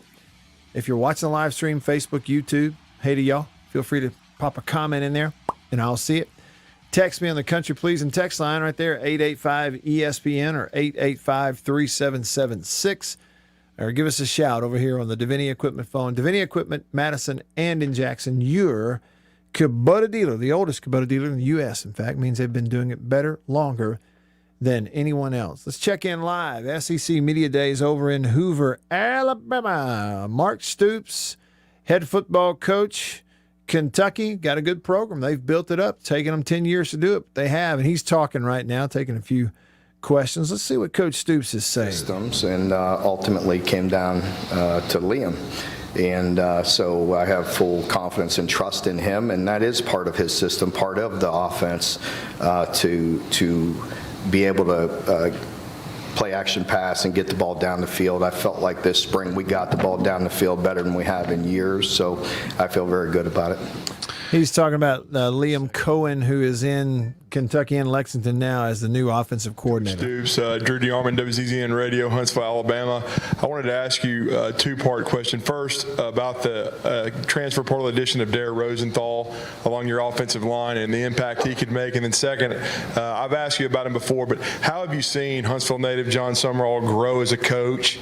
And I know you're a defensive guy yourself, but talk about his rise in the ranks and the kind of recruiter he is as well, because I know he had a lot to do with Jarquez Jones choosing your school. Yeah, adding Dare, greatly helps our football team. As I mentioned, he has SEC experience, played at one of the premier programs in our league, very talented, and I'm excited to have him.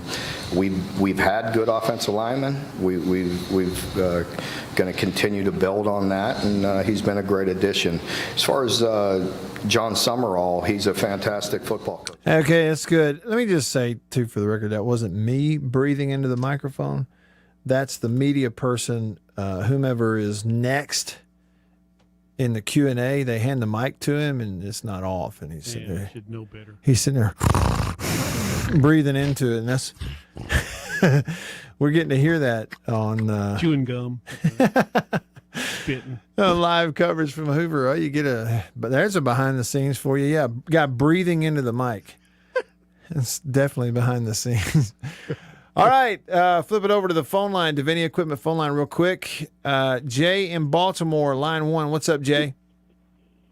Hey, Matt, I know it's SEC Media Days. We're getting ready to move to football, but I just cannot stop thinking and talking about college baseball. Like many, I've been trying to look back at this magical season and trying to kind of really put a bow on exactly how we pulled off this national championship.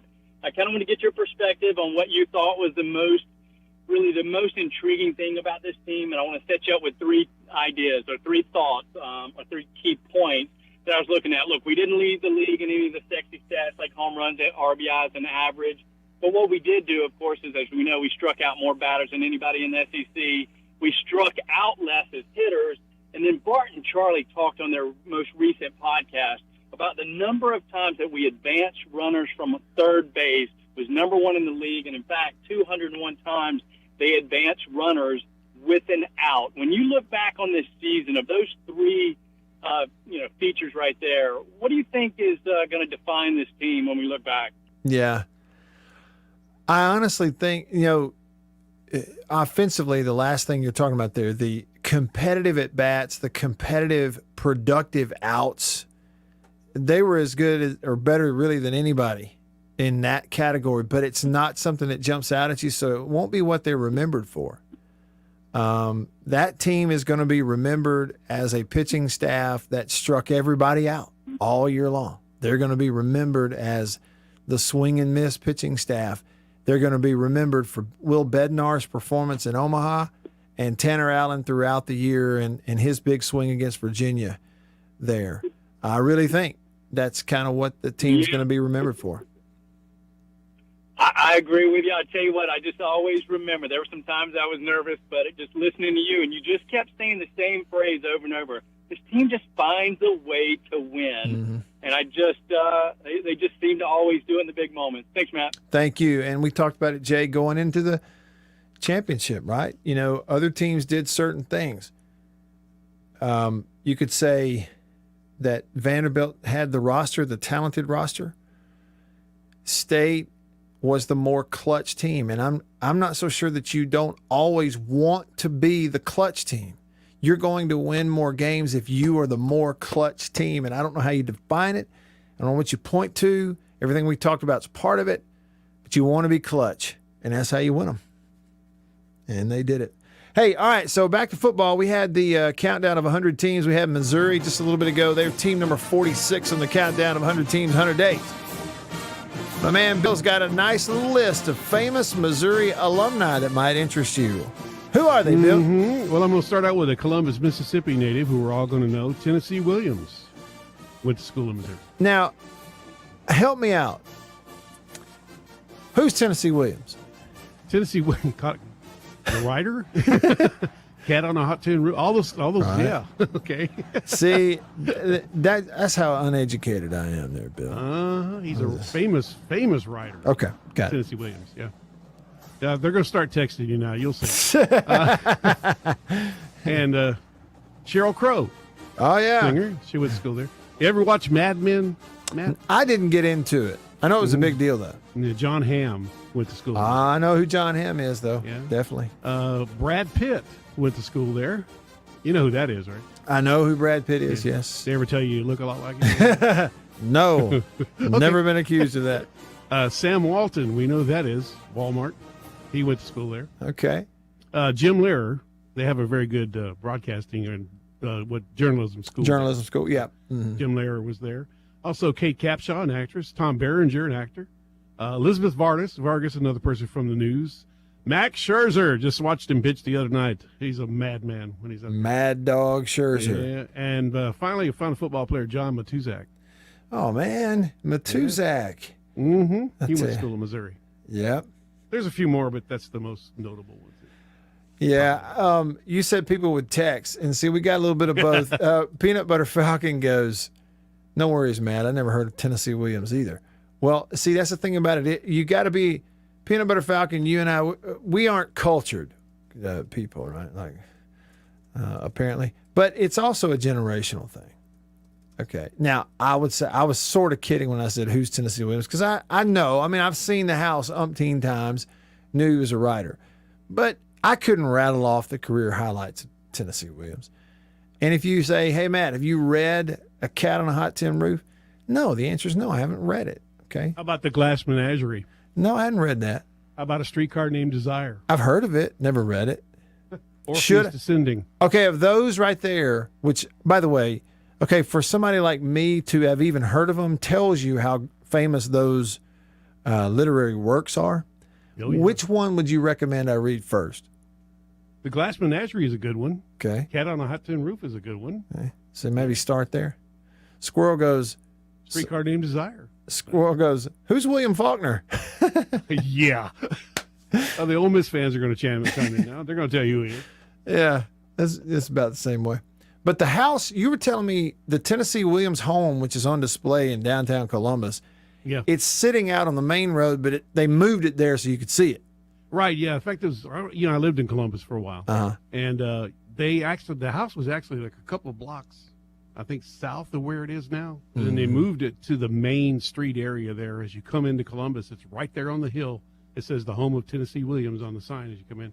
And there's the house that he grew up in. See, I'm more enamored with the fact that Red Barber is actually originally from Columbus. Yeah. Who went on to become the famous Yankees announcer and just sort of one of like the voices of baseball, I like to say. So that's sort of my world that I would be in. I know who Tennessee Williams is. I couldn't tell you a whole lot about it. And I haven't read those books. I would like to, but I don't have time to read books. Never have had time to read books. I don't know how people fit that into their schedule. Really. How do they just wait for the movie to come out? They've all been movies. All those have been movies. Or Broadway adaptations and things Broadway like plays. Yeah, they're Broadway plays, yeah. But they made them into movies. So see, you I can honestly sit down with your think daughter and watch. I honestly think Cat on a Hot Tin Roof is one that I probably caught wind of it as a Broadway adaptation. Elizabeth Taylor. Yeah. Which I'd love to see that, because then you don't have to read.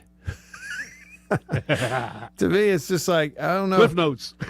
I love the times that I have read. I love reading. Now, I'll be honest, I've read, I guess I do have time to read because I've read a lot of Civil War books. Mm-hmm.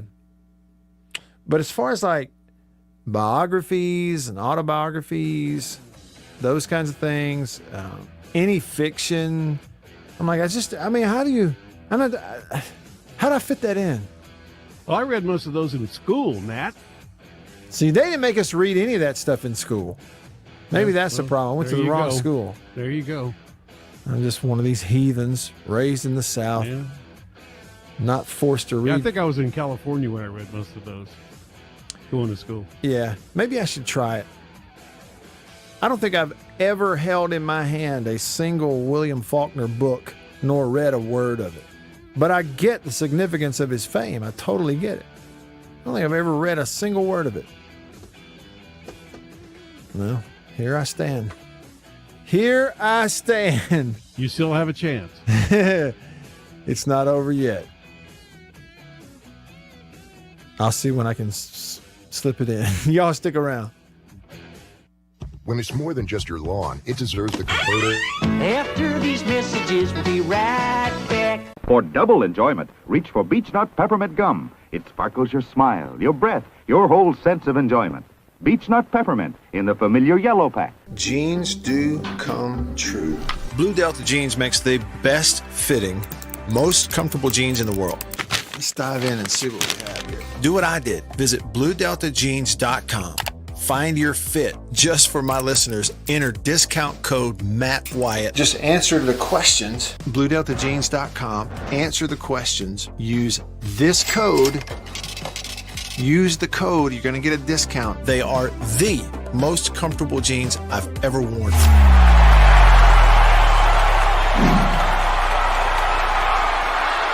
Farm Bureau Insurance stands ready to provide financial relief to our communities in this time of crisis. This includes a one-time credit to all personal auto policyholders, a donation of $500,000 to the Mississippi Food Network, and additional payment options for those hit the hardest, all while continuing to service customer claims as well. But this is the time to go above and beyond. These are a few ways we're keeping the Farm Bureau promise. To learn more, talk to your agent or visit us online. Go with the home team.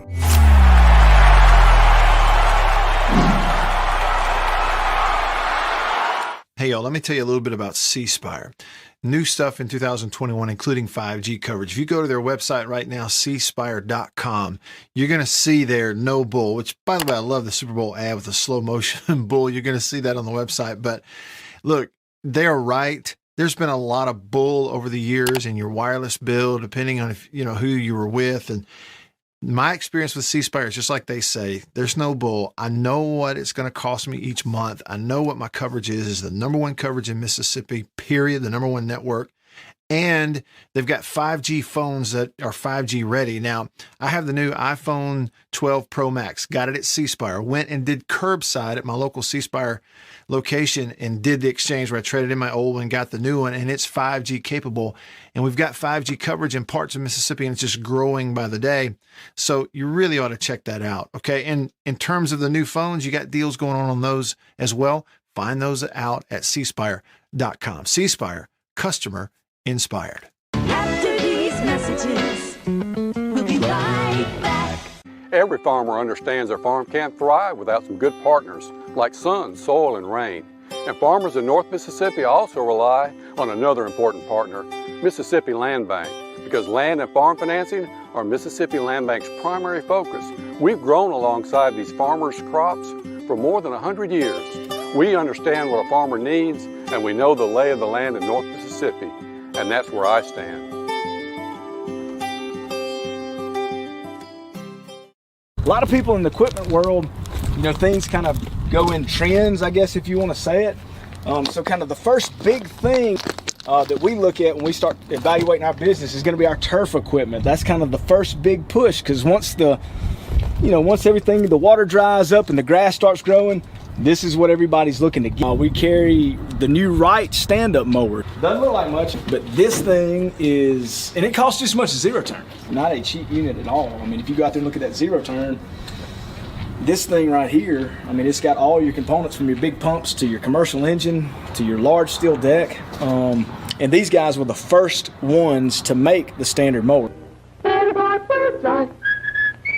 Better buy, better buy, better buy Bird's Eye. Yes, always look for this Bird's Eye Bird, your guarantee of top quality frozen food. And your big Bird's Eye buy this week is Bird's Eye Orange Juice. Easy, you can serve it in a minute. Thrifty, it will save you money. Orchard fresh and delicious.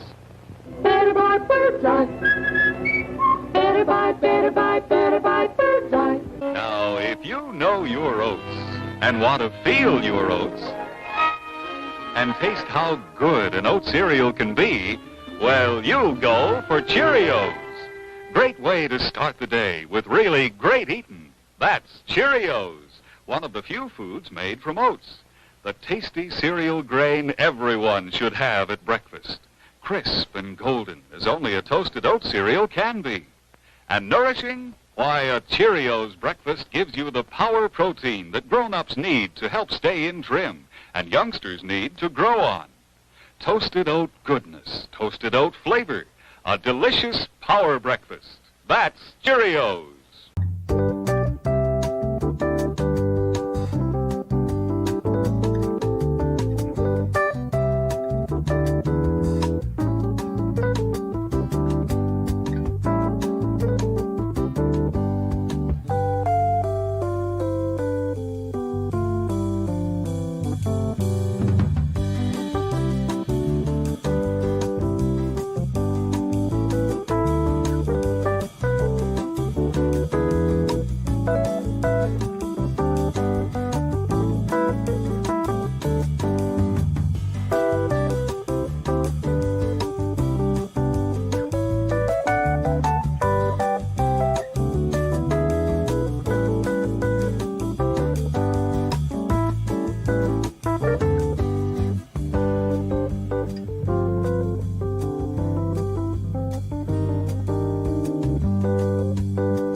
This is the Matt Wyatt Show. Talking about sports from around the world and right here at home. Streaming to you at the Zone, 1059.com, and on your radio on ESPN 105.9. The Zone. Here we go. The Casserole Hour, hour 3 of the show, off and running with you. I'm Matt in the Bureau, the Farm Bureau Insurance Studio. Farm Bureau, go! With the home team. They are your home team at Farm Bureau Insurance across the great state of Mississippi. Your hometown heroes. That's your local Farm Bureau Insurance agents. It's hour 3. I'm here, Bill's here, and I've already gotten a text here about food. It actually goes back to something that popped up on yesterday's show. I'll tell you what that is. See if you like this idea. If you're willing to try this idea. See. This hour of the show, Hour 3, every day presented by Overstreet Properties in Starkville. Anything residential. If you're moving to Starkville permanently or you're headed there temporarily for a few weekends out of the year, you need a condo when you come into town for ball games, or you're a student, you need to lease an apartment. Anything residential in and around Starkville, go to Overstreet Properties. See Kane Overstreet at overstreetproperties.com. Tell him I said, hey, and you'll be off and running. Yeah, so the text that I got was from White Denzel, who says, he said, so it was brought up yesterday about a slice of cheese and peanut butter sandwich.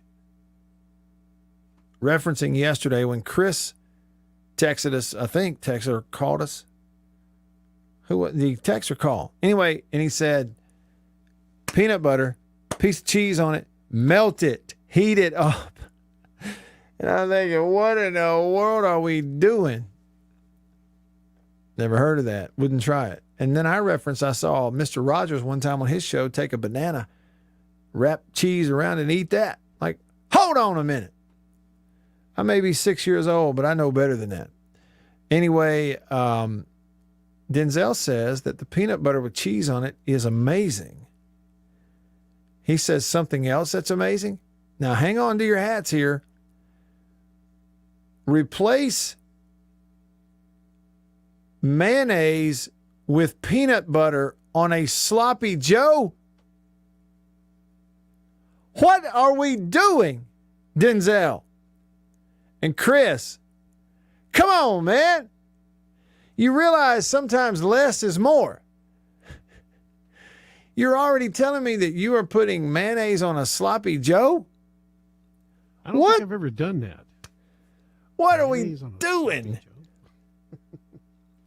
Look, you got 2 pieces of bread. You got peanut butter. You don't need cheese to make it better. Just eat that. Some of y'all are like, just put more stuff on there. Put more stuff on it. More stuff. Anything. Put it on there. What in the world are we doing? Well, the casserole hour is off to a roaring start. Here on the show today in hour number 3, I'm Matt. Y'all feel free to text me the way that White Denzel did. It's 885-ESPN or 885-3776, 601 number. Hit me up there, 885-3776. Or call me on the Davini phone, Davini Equipment, Madison and in Jackson. Your Kubota dealer, 995-1059, 601 number, 995-1059. And we'll chat it up that way. Also, you can hit me up on the live stream if you're tuned in there. Thanks to Mike, who's watching on YouTube, says, I have you on YouTube. I like your show way more than the SEC Media Days over in Hoover. Speaking of SEC Media Days over in Hoover, allow me to take you down a little bit of an audible recap to where we are at this point. And in some point here in this hour, we may get a chance to hear from Lane Kiffin and Matt Corral and others. The Ole Miss is scheduled to be up there today in the afternoon session. We'll see if we can hear from them. But let me kind of take you on a little bit of a recap here. And now, first of all, though, here's something you haven't heard. This was Shane Beamer. Shane is the new head coach at South Carolina, former assistant at Mississippi State. He's been around. Great guy, highly thought of. People think he's going to be a really nice recruiter there at South Carolina. He's going to have to be, being in the East. You got George over there, and then also playing Clemson every year out of conference. So obviously they got to pick it up in recruiting somehow at South Carolina. I feel like Beamer can do that. We'll see. But he talked about this at the podium earlier today. Actually, yesterday, Shane Beamer did. He said that once they finally got to have camps and have recruits on campus and in-person face-to-face meetings, that then recruiting began to pick up for them. I didn't have much of a life outside of the football facility. Still don't, but when I first got hired, just because I feel like every night we were doing virtual recruiting visits on Zoom. I mean, we did over 100 of them from January until we did one about 2 weeks ago. So in the last 6-7 months, we did over 100 of these virtual recruiting visits. And that's not just, hey, get on the call, we're going to play some cookie cutter video for an hour and then we'll get back on. Like, we're interactive and we're on all these. And we were doing all these visits and it was frustrating because you didn't have a lot of guys committing and then they hadn't been on campus. And it's like, man, I mean, we're working our tails off like everybody. And And I hope once they get on campus, we're going to see the benefit from that, and we did. To be able to have those people, those young men and their families come on our campus, and the official visits, unofficial visits, not just for the class of 2022. I'm really, really, really, really, really pumped about the headway that we've made with the class of 2023, the class of 2024. It's a fantastic year in South Carolina for those in those classes, and I think we've gotten ahead in those groups as well, and excited for it to open back up here in about a week or so before we crank back up with football practice to get guys back on campus as well. But it's just a testament to the people we have in our program, what South Carolina's about. We're real, we're genuine. There's not an act. What you see is what you get with us, and it was nice to have so many families comment just on how real and genuine our staff is, and that's what we're going to be about. That's Shane Beamer, head football coach, new head football coach, South Carolina. Jason in Flagstaff, what did he say here? He said, peanut butter on a sloppy Joe literally gagged me. I'm like you, Jason. I've got a strong stomach. I don't have a gag reflex normally. But this right here, I'm like, bleh. Come on, man. What are we doing? He says, I always put a very thin coat of mayonnaise on my bread if there's meat involved. Otherwise, I can't stand mayonnaise. Okay, flip it over to the phone line, Davini Equipment phone. Thibodeau on line one. What's up, Thibodeau? How you doing? What's going on, man? Had to miss the show yesterday because I was visiting a summer camp that my sister puts on for kids with muscular dystrophy, so I missed out. I hope it was a good one. It was. The homecoming queen was here. Mary Liddy was here, and she sang Rocky Top again because we covered Tennessee as team number 47 on the countdown of 100 teams. That was fun. It was great to be back after taking a week off on vacation, all that stuff. So we had a good show. I got a question for you, though, Thibodeau. Yeah. What does a man do who cuts grass for a living when it does nothing but rain day after day after day after day? What do you do? Well, in my situation, you run errands for your wife. And, because she's got a clock in, clock out job. And whenever I get these down days, she'll have a list of things for me to go pick up here and do this there. And the other thing is you continue renovating your house. And just keep on finding something to do. Attaboy. Yeah. Speaking of the Davini Equipment phone line, I just passed by Davini and Jackson on some of these errands. And despite the weather, they have plenty of tractors out there. That's great. That's great. Maybe they just got a new shipment in. So I'll tell you this about peanut butter. You know what's really good with peanut butter? What's that? Jelly. Exactly. That's what's good with peanut butter. Right. That's why it's universal. That is what is really good. It don't matter which one you put on there, grape, strawberry, whatever. Mm-hmm. And here's my thing. Here's my thing, Thibodeau. Okay, we've established peanut butter is great with jelly. Okay, the next best thing with peanut butter on a sandwich would be bananas, peanut butter banana. But it's a far second, I think, behind peanut butter and jelly. Peanut butter and jelly is good, period. If you don't have some of those, stop putting things on the sandwich. Just eat the bread and the peanut butter. Don't put cheese on it. And certainly, Chris called in here and said he takes a peanut butter sandwich, puts cheese in it, and heats it up, melts it. Think about that for a minute. That's gross. Yeah. Look, I'm going to give you an odd food combination before I go. I've never eaten this because I can't even stand the sight of it. But I know some elderly people that will take mayonnaise and grated cheddar cheese and put it on top of a sliced pear. Oh, yeah, buddy. No doubt. That is a Wednesday night potluck, eating on the grounds, Wednesday night dinner at church, or Sunday afternoon, or you go to somebody's funeral and they have the reception at the church.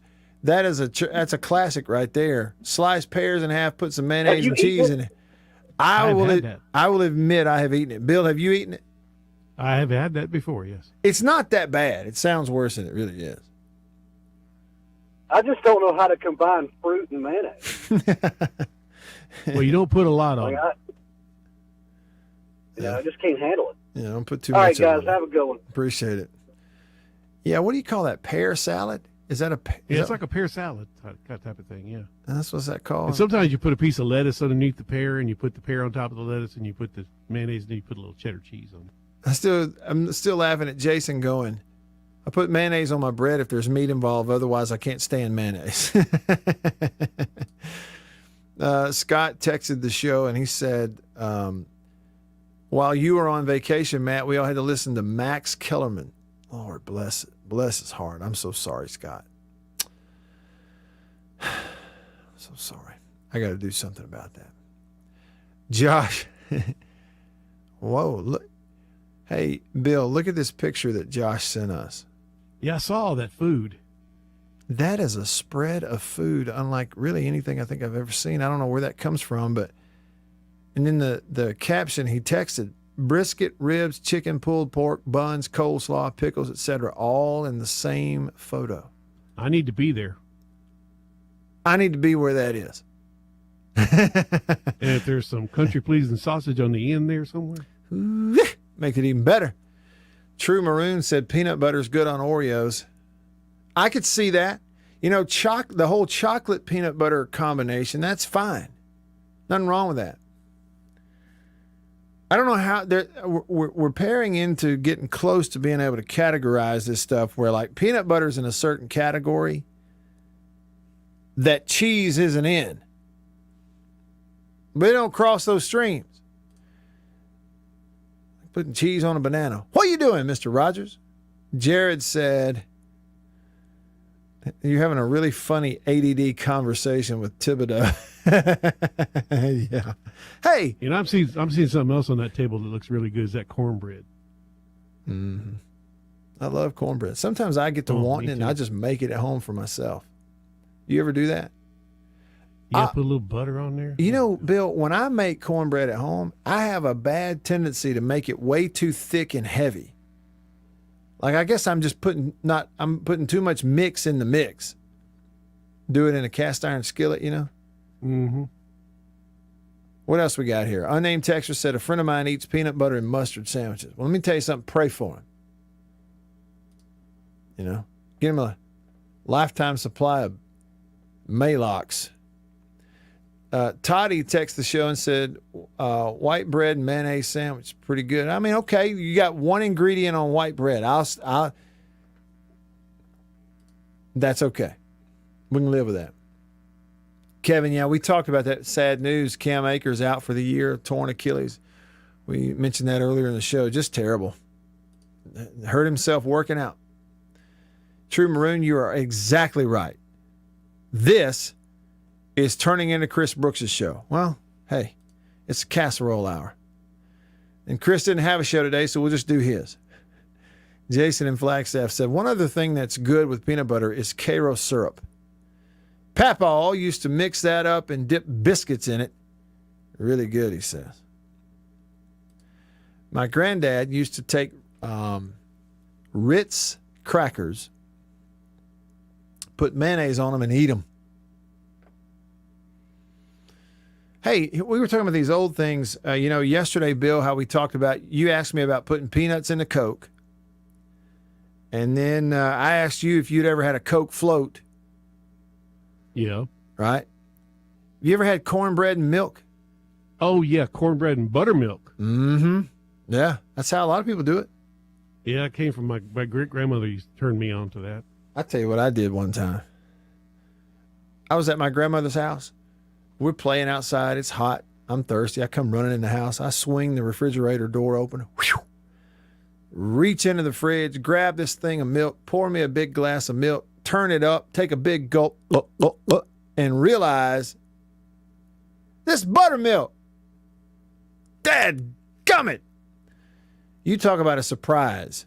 It's like that surprise when you think you pick up a glass of water. It's not water, it's Sprite. It's surprise. The surprise is the surprise. Think about it, you think it's milk and it's actually buttermilk. That's a whole different. Was it a pleasant surprise or a bad surprise? No, not when you're 8 years old and you don't really like buttermilk. You know. But it is good later on, though, right? Anthony After you get a little says, older? yeah, that's right. It's not bad. Anthony says his wife eats peanut butter on homegrown tomato sandwiches. Oh, Y'all, yeah. Let me tell you, some people around here putting peanut butter on everything. What are we doing? It's to be like bacon, isn't it? Every Here's an idea. That's Peanut butter right. on But bacon. okay, why not try it? We're trying it on everything else. Tony says a tomato sandwich is white bread, mayonnaise, and tomatoes, which is fruit with mayonnaise. Mugshot says an Anthony burger on their menu. When you order it, the waitress will ask you creamy or crunchy. It's delicious. I guess so. I mean, you just hard up for something to eat. All right, here we go. Devaney Equipment phone line. Louvier on line 1. What's up, Louvier? I held on because I had one thing to say, and now I have 38 things to say. I'm going to get with my buddy Thibodeau, who I have to tell you, everybody loves this show because I have made no less than 3 new friends from this show. Oh, that's and great. I'm not just talking about texting them friends. I'm talking about Thibodeau's now my friend, Mm-hmm. and I can tell you what he needs to do during these rain. We're going to dig some French drains and drain some people's yards. That's what we're going to do. Exactly. Right now, I've got spaghetti sauce on my stove. You take a couple of store-bought jars of spaghetti sauce, a can of petite diced tomatoes, a cup of red wine, and some mirepoix, and you let that stew for a while. That's good spaghetti sauce. Put some of them frozen meatballs that you get at Kroger. They're not bad. The little ones. I like the little ones. And it's spaghetti. Easy enough. Mm-hmm. And then what did you just say? What were you just talking about? You just said it. I said, and it's from. well, what I said was people are putting peanut butter on everything. And I was, man. See, my train of thought is gone. well, hey, but while you rethink I'm on while you rethink on your train of thought, you mentioned French drains. I would think that if anybody can dig a French drain, it ought to be a guy named Louvier. Named Louvier, and Thibodeau. Yeah, Thibodeau. We'll make millions and millions of dollars. That's That's exactly right. That's it. I did forget my train of thought. But you said something. No, I'm sorry. Now, yeah. Well, anyway, it don't matter. Everybody loves this show because the casserole hour is where you just get to say, man, local radio is where it's at. It really is. And I've listened because you were on vacation and now Brooks is out, and you listen to those dudes in New York and Los Angeles, and you know what they have to say? Nothing. Exactly. They don't talk about tomato sandwiches. They don't talk about, that's exactly right. They don't talk about nothing worth talking about. We love your show, and I'm sure as soon as I hang up, I'll say, oh, yeah, I had something funny. Yeah, you will. You will. Yeah. Just call me back. Yeah. Well, I'm not going to call back because I'll give everybody else a chance. Hey, love your show. Thank you. Happy Tuesday to everybody. Stay safe out there. People drive crazy. Thanks, All right. Louvier. Go Saints. Lynn texted the show and he said white bread, Miracle Whip, and bacon bits. Ooh. You talking about a crunchy treat? You better have good teeth. That's great. Do we have time? Yeah, we got time. Tiny is on line 2. Hanging on. What's up, Tiny? Hey, how's it going? All right. Well, I grew up and we used to make cucumber sandwiches with butter spread on the bread, slices of cucumber with salt and pepper on it. Now that sounds outstanding. Sounds good.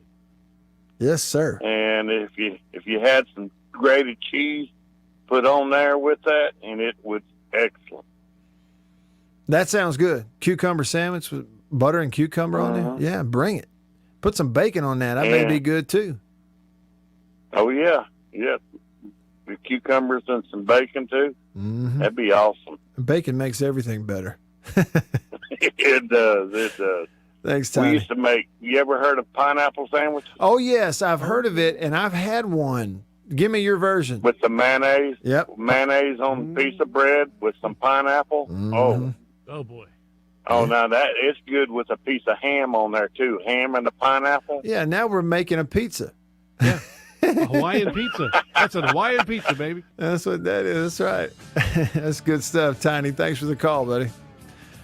I'm with those things now. Now, I guess now somebody may think that's gross, and they'd call me a hypocrite for telling Chris that this peanut butter and cheese stuff is gross. Here's the thing.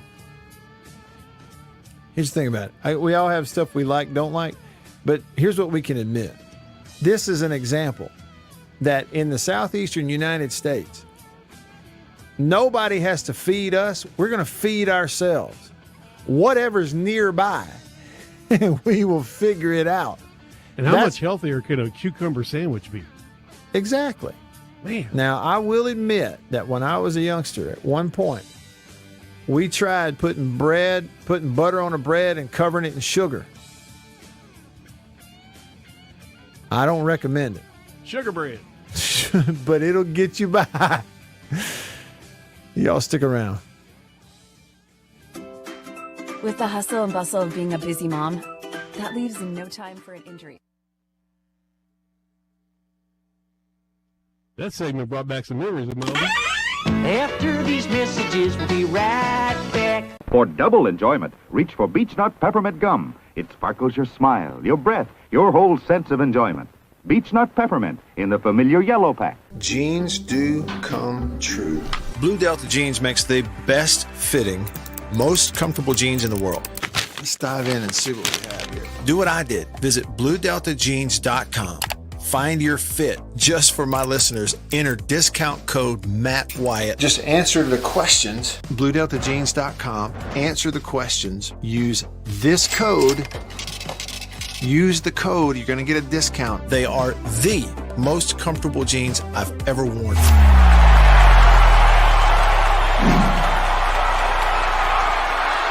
Farm Bureau Insurance stands ready to provide financial relief to our communities in this time of crisis. This includes a one-time credit to all personal auto policyholders, a donation of $500,000 to the Mississippi Food Network, and additional payment options for those hit the hardest, all while continuing to service customer claims as well. But this is the time to go above and beyond. These are a few ways we're keeping the Farm Bureau promise. To learn more, talk to your agent or visit us online.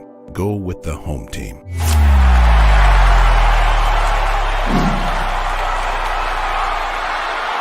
Hey, y'all, let me tell you a little bit about C Spire.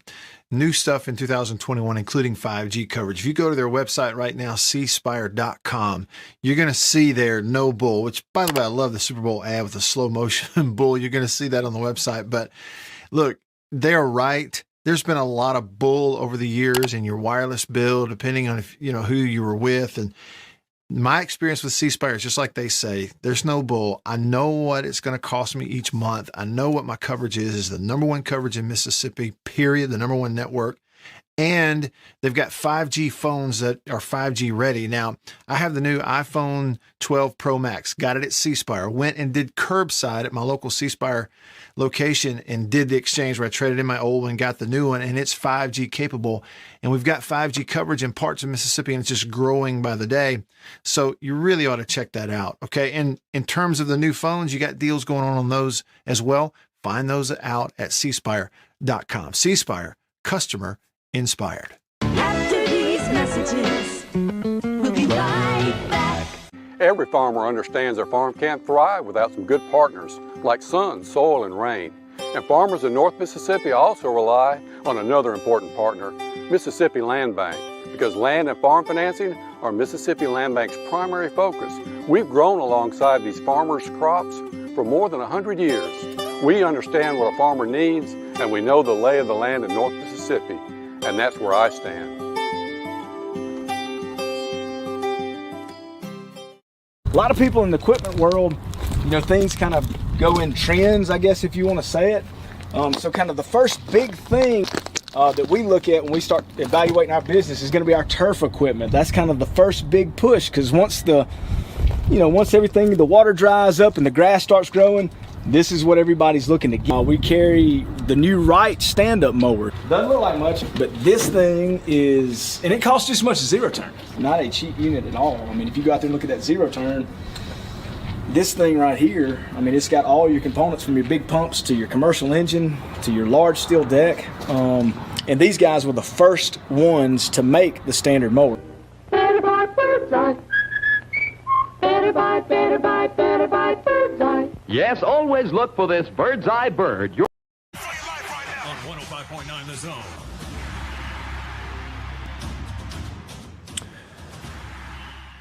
All right, back with you live on this. What is today? Tuesday. Matt Corral's doing a little Q&A. It's Ole Miss's Day at SEC Media Days with others. I'm going to flip it over there right now. Let's hear just a little bit of this. I don't want to keep everybody hanging on too long, but Matt Corral's taking questions. Stadium out there. What's y'all's relationship like in the locker room? We're pretty close. It's, we really support each other. He's talking about Plumlee.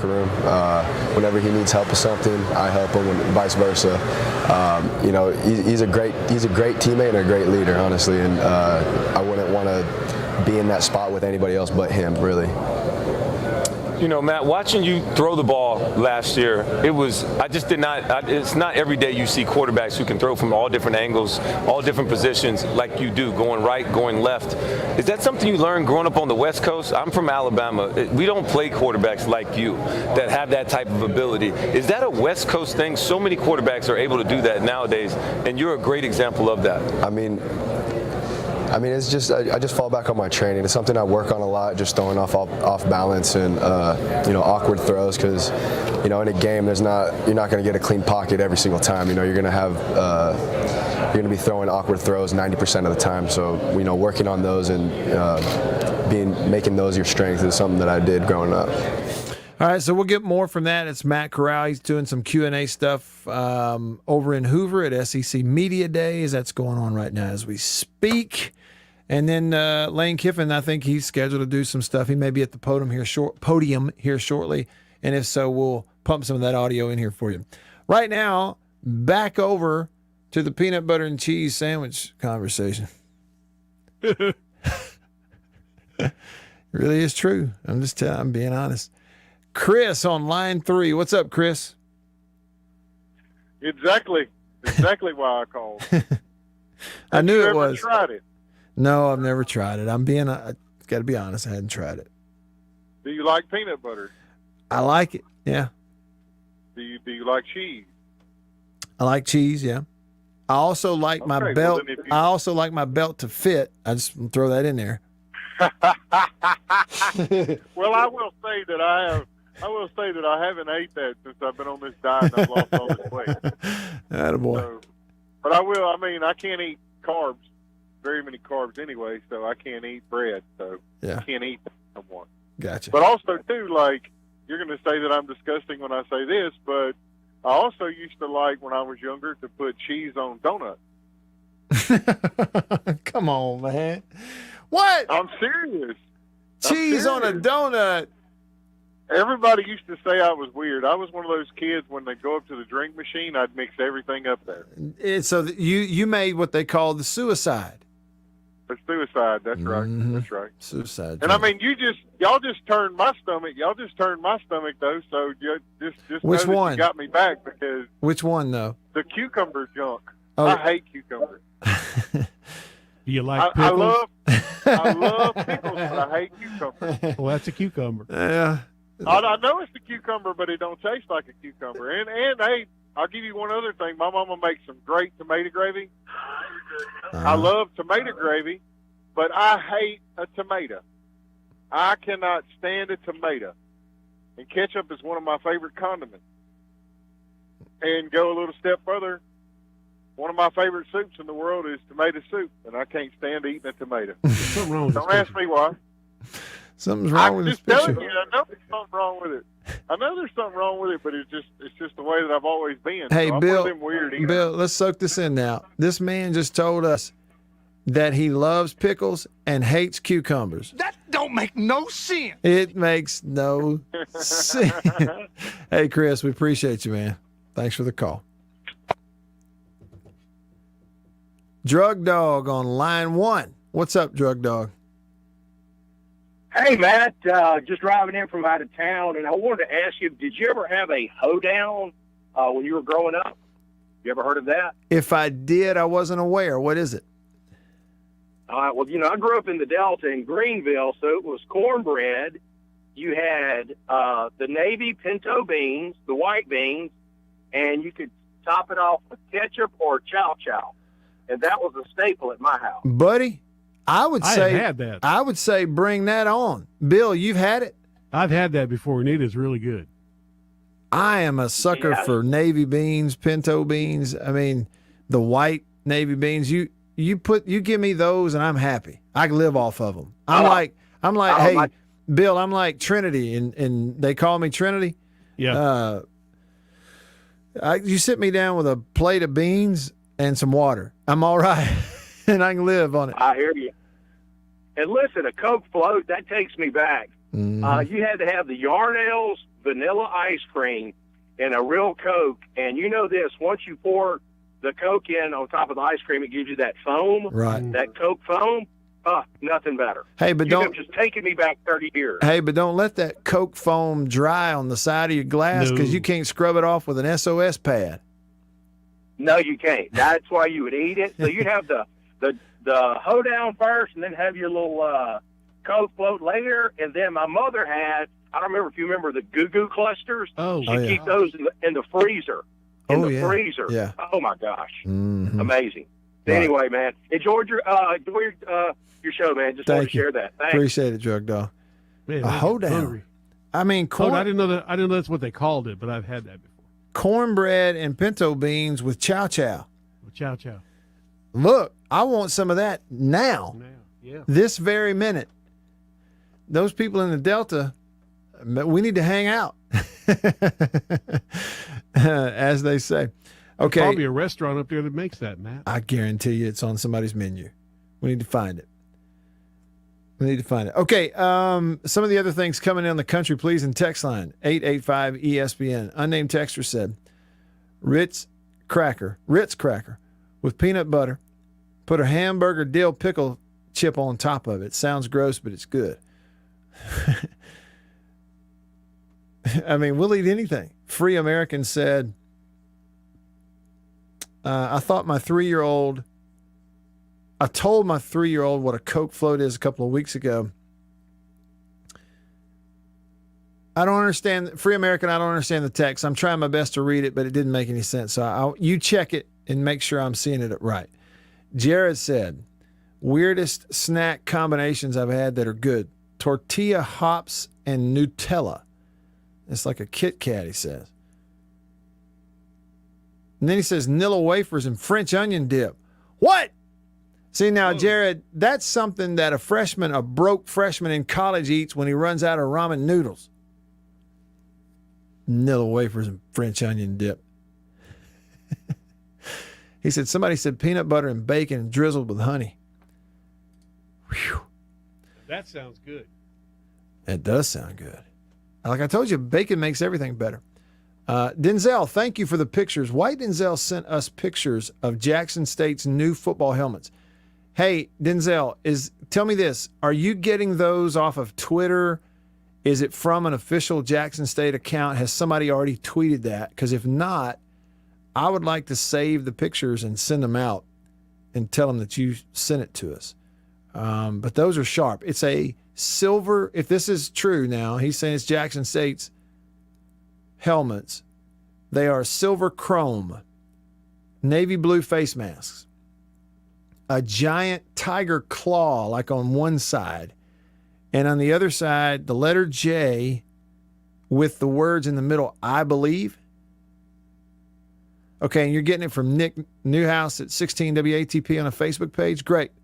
Check it out. That's nice right there now. You can tell Dion had his hand in that, can't you? Yeah, Coach Prime's all over that one.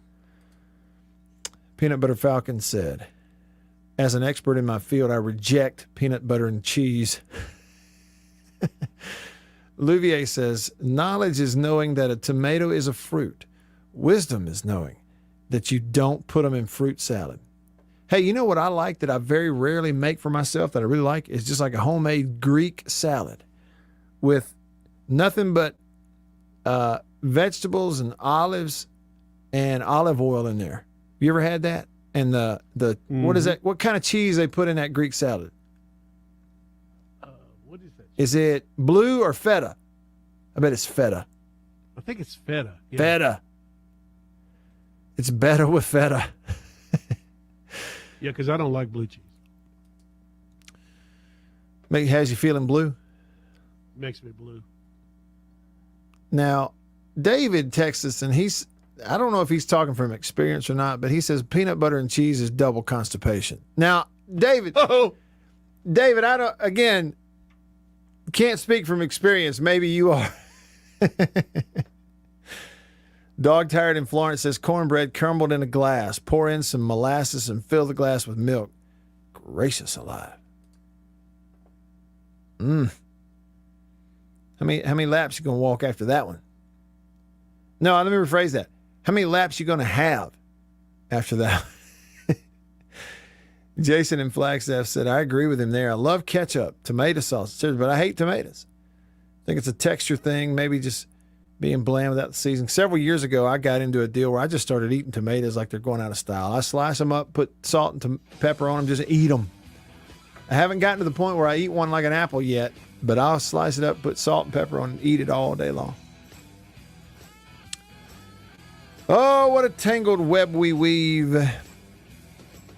See, Bill, what good would it have done for me to be sitting over there in Hoover right now? Lane Kiffin's not even talking yet. Yeah. Hopefully, we're going to talk about food. And we're over here talking about peanut butter and cheese sandwiches.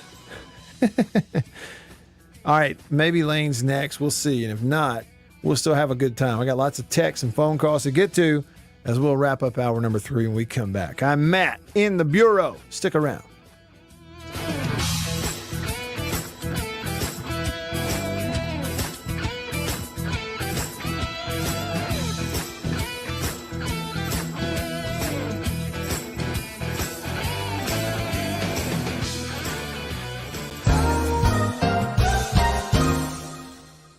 Farm Bureau Insurance stands ready to provide financial relief to our communities in this time of crisis. This includes a one-time credit to all personal auto policyholders, a donation of $500,000 to the Mississippi Food Network, and additional payment options for those hit the hardest, all while continuing to service customer claims as well. But this is the time to go above and beyond. These are a few ways we're keeping the Farm Bureau promise. To learn more, talk to your agent or visit us online. Go with the home team. After these messages, we'll be right back.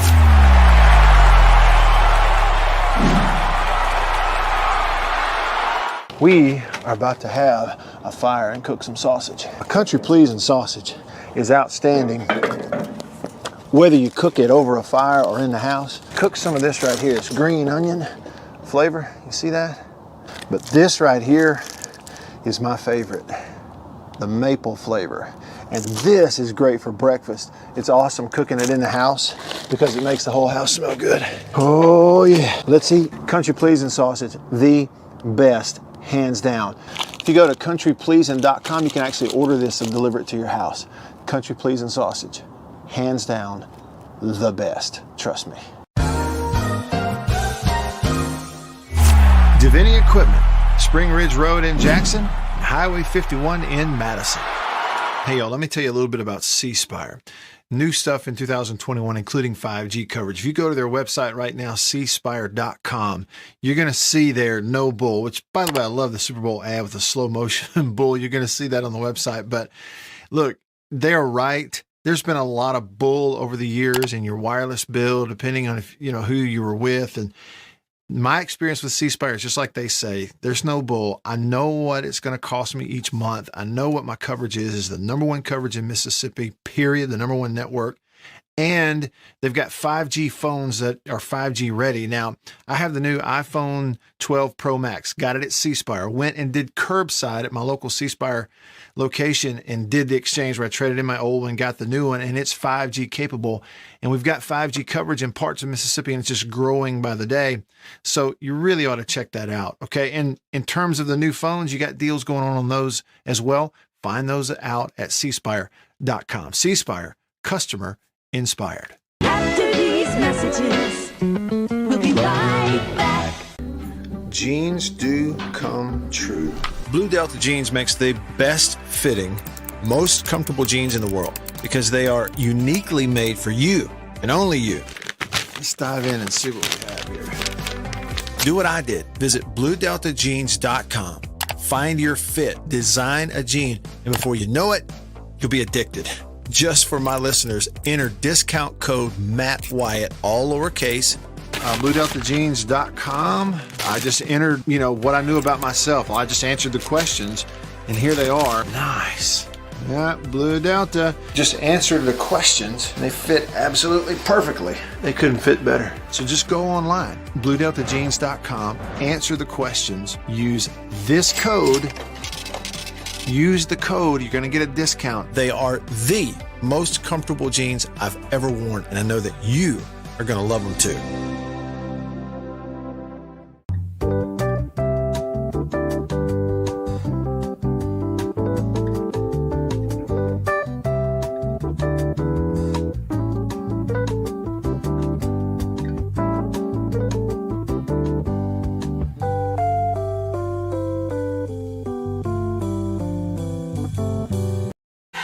Back to the guy who loves his banana pudding. It's the Matt Wyatt Show. Live in the studio. Online at thezone1059.com and on your radio at ESPN 105.9. The Zone.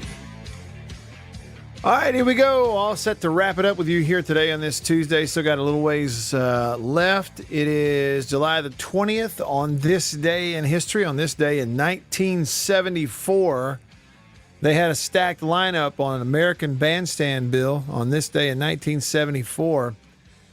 George McRae performed Rock Your Baby. And Rufus with Shaka Khan performed Tell Me Something Good on American Bandstand. A couple of good songs there. Tell me something good. Hey, what's the other one, though? Rock Your Baby. See, I don't know that one. I don't know Rock Your Baby. I'll have to look Rock that Your one. Baby? I'll find it. Yeah. Are we talking about like a literal baby, or is this like my date, my baby? Okay. All right. While you do that, like date your baby. Okay. So can you do that with one arm and then hit the button on Louvier with the other? Sure can. Louvier on line one. He's back. What's up, Louvier? I apologize for calling the second time, but I remembered what we were talking about. Everybody needs to pray for Cam Akers. He's a Mississippi guy. And it's a bad injury, and he's a great kid, and everybody needs to get behind him and pray for him. But at the same time, Kenneth Gainwell from Yazoo County, he befriended my son, and they went through a bunch of recruiting stuff when my son was in high school. And Kenneth is the best kid and the most phenomenal athlete. My son, who never says things like that because he thinks at his 5'9", 165, that he's the best athlete. He came home from one combine and said, Dad, I just met the best athlete I've ever seen. And he can't, I'm not trying to insult the young man, but his upbringing is very meager. And so he's on the Philadelphia Eagles. So Cam Akers, God bless you. We hope you really recover. But everybody in Mississippi needs to get behind Kenneth Gainwell on the Philadelphia Eagles. He is the best kid you ever want to meet, and we want him to do well. That's what I wanted to say. And I love the casserole hour, so I can say that. Okay. You got the best show, Matt Wyatt. Thank you. Go Saints. Go Saints. Thanks, Louvier. It's always great to hear from you. Here it is. Rock Your Baby.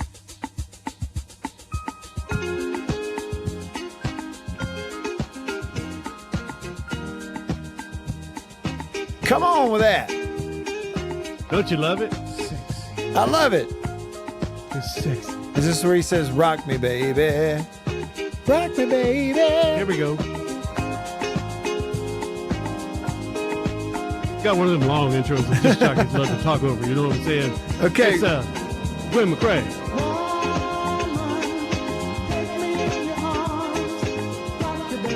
Fajita baby. Rock your baby. Come on, woman. Rock me, baby. Yeah.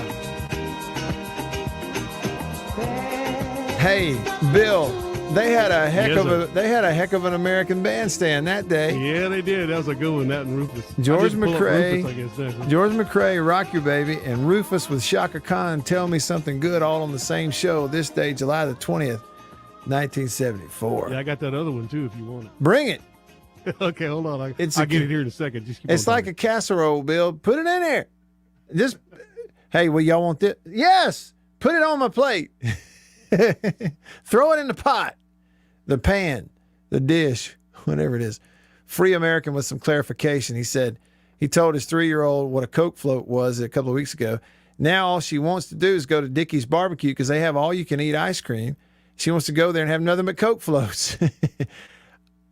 My daughter turned 10, and I'm about to introduce her to her first Coke float tonight. There you go. I've never done that. I got to do it. You got the song? She's gonna love it. She's gonna love it. Here we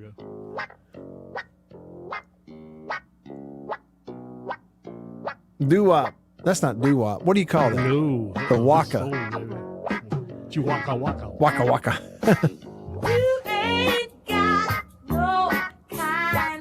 Sing it, Shaka. Come on. Woo.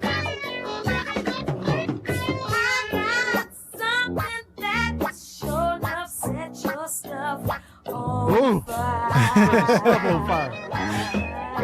Shaka Khan. What's Rufus doing?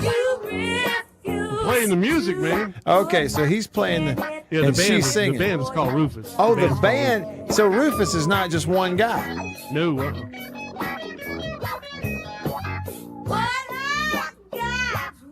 We have to let it get to the hook here.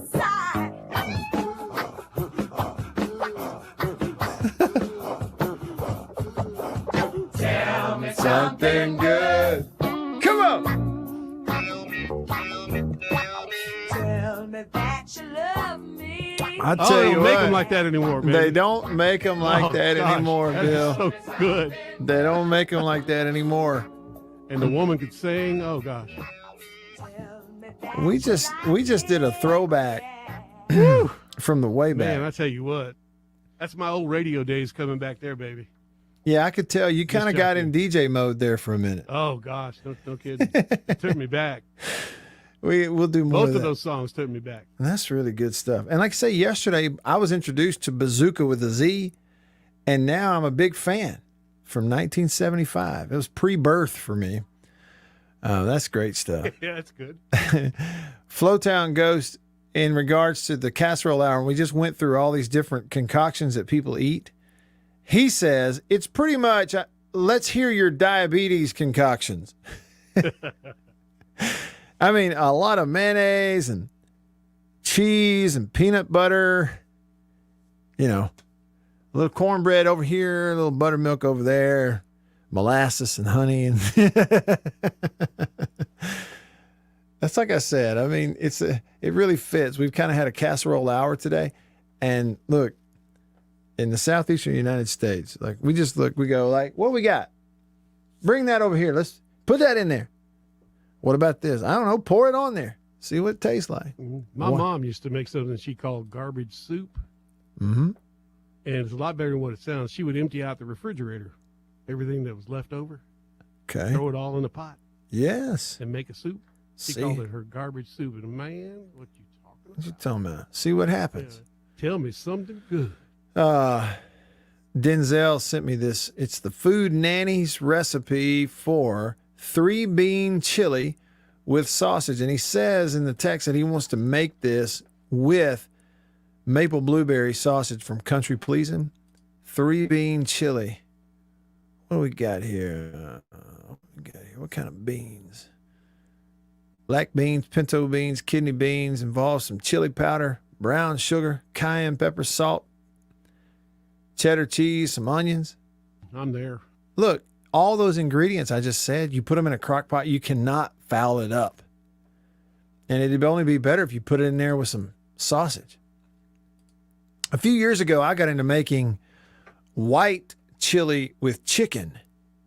You ever done that? White chicken chili, you ever heard of that? Yeah. Yeah, it was good. I mean, it was good. Had all the stuff, it was different color and different meat. Jason in Flagstaff, let's see if we agree with this. It's a music take. He says, music these days don't leave, quote, something good to the imagination. They tell you in graphic and disgusting scientific details. Yeah, there's a lot of difference there. She's talking about set your stuff on fire. Come on now. Yeah. That's up to your imagination. These other songs they play these days, they just come around and tell you what they're going to do. Mm-hmm. Squaz with another Nacho Libre quote. He says, yeah, put it in the pot, and as he says, quote, see what it tastes like. That's right. That's what Nacho said. That's what Nacho said, right? He said, I don't want to get paid to lose. I want to win. And he says, don't you want a little piece of the glory? See what it tastes like. Yeah, it's great. Jack Black. It's good stuff. And the soundtrack, not all of it, but a lot of it or several songs, I guess I should say, by Beck. Remember the Beck from the 90s? I'm a Loser, Baby? Yeah. Well, he's got Jack Black's got his own band, Tenacious D, too. Right. Don't listen to it with your kids, but. No, don't do that. I mean, he's a good musician. You can say he just is. He's just an unbelievably. Well, School of Rock was a great movie. It was a good movie. I enjoyed it. Man. It's one of those, it's sort of underrated. It's one of those that it used to come on, like it show it on these movie channels and replays, and I just watch it. I don't think I ever saw it when it came out, like in a theater or rented that movie. I didn't either. I've seen it on cable. That's it. Seen it on cable back when I had it. All right, let me, before we run completely and utterly out of time here, let me give you a quick little reset button. I appreciate everyone tuning in. It's been a fun show today, especially later in the show. We started to kind of kick it around and talk food. But you do have media days going on. Today, Ole Miss is one of the teams that's doing the media car wash of interviews and stuff. I guess it's a little later in the afternoon. So on tomorrow's show, I'll have some Lane Kiffin and some Matt Corral, some of the things they said in their Q&As today. I'll have that for you on tomorrow's show. But I'll also send out clips on social media so you can follow me or just check me out on Twitter at Radio Wyatt. Don't follow me, follow Jesus, but you can see the content right there, and I'll send some of that stuff out tonight. And in the morning, we'll get on the air tomorrow, hear what they had to say. And then tomorrow is Mike Leach Day in Hoover. And we'll see if we can, if that happens tomorrow or if it carries over into the next day also. Regardless, we're kind of in the thick of it. Talking season. Appreciate y'all hanging in there while I did a lot of talking today with you. For Bill, I'm Matt, and everybody here in the Farm Bureau Insurance Studio. Can't wait to see y'all tomorrow. See you then. See ya.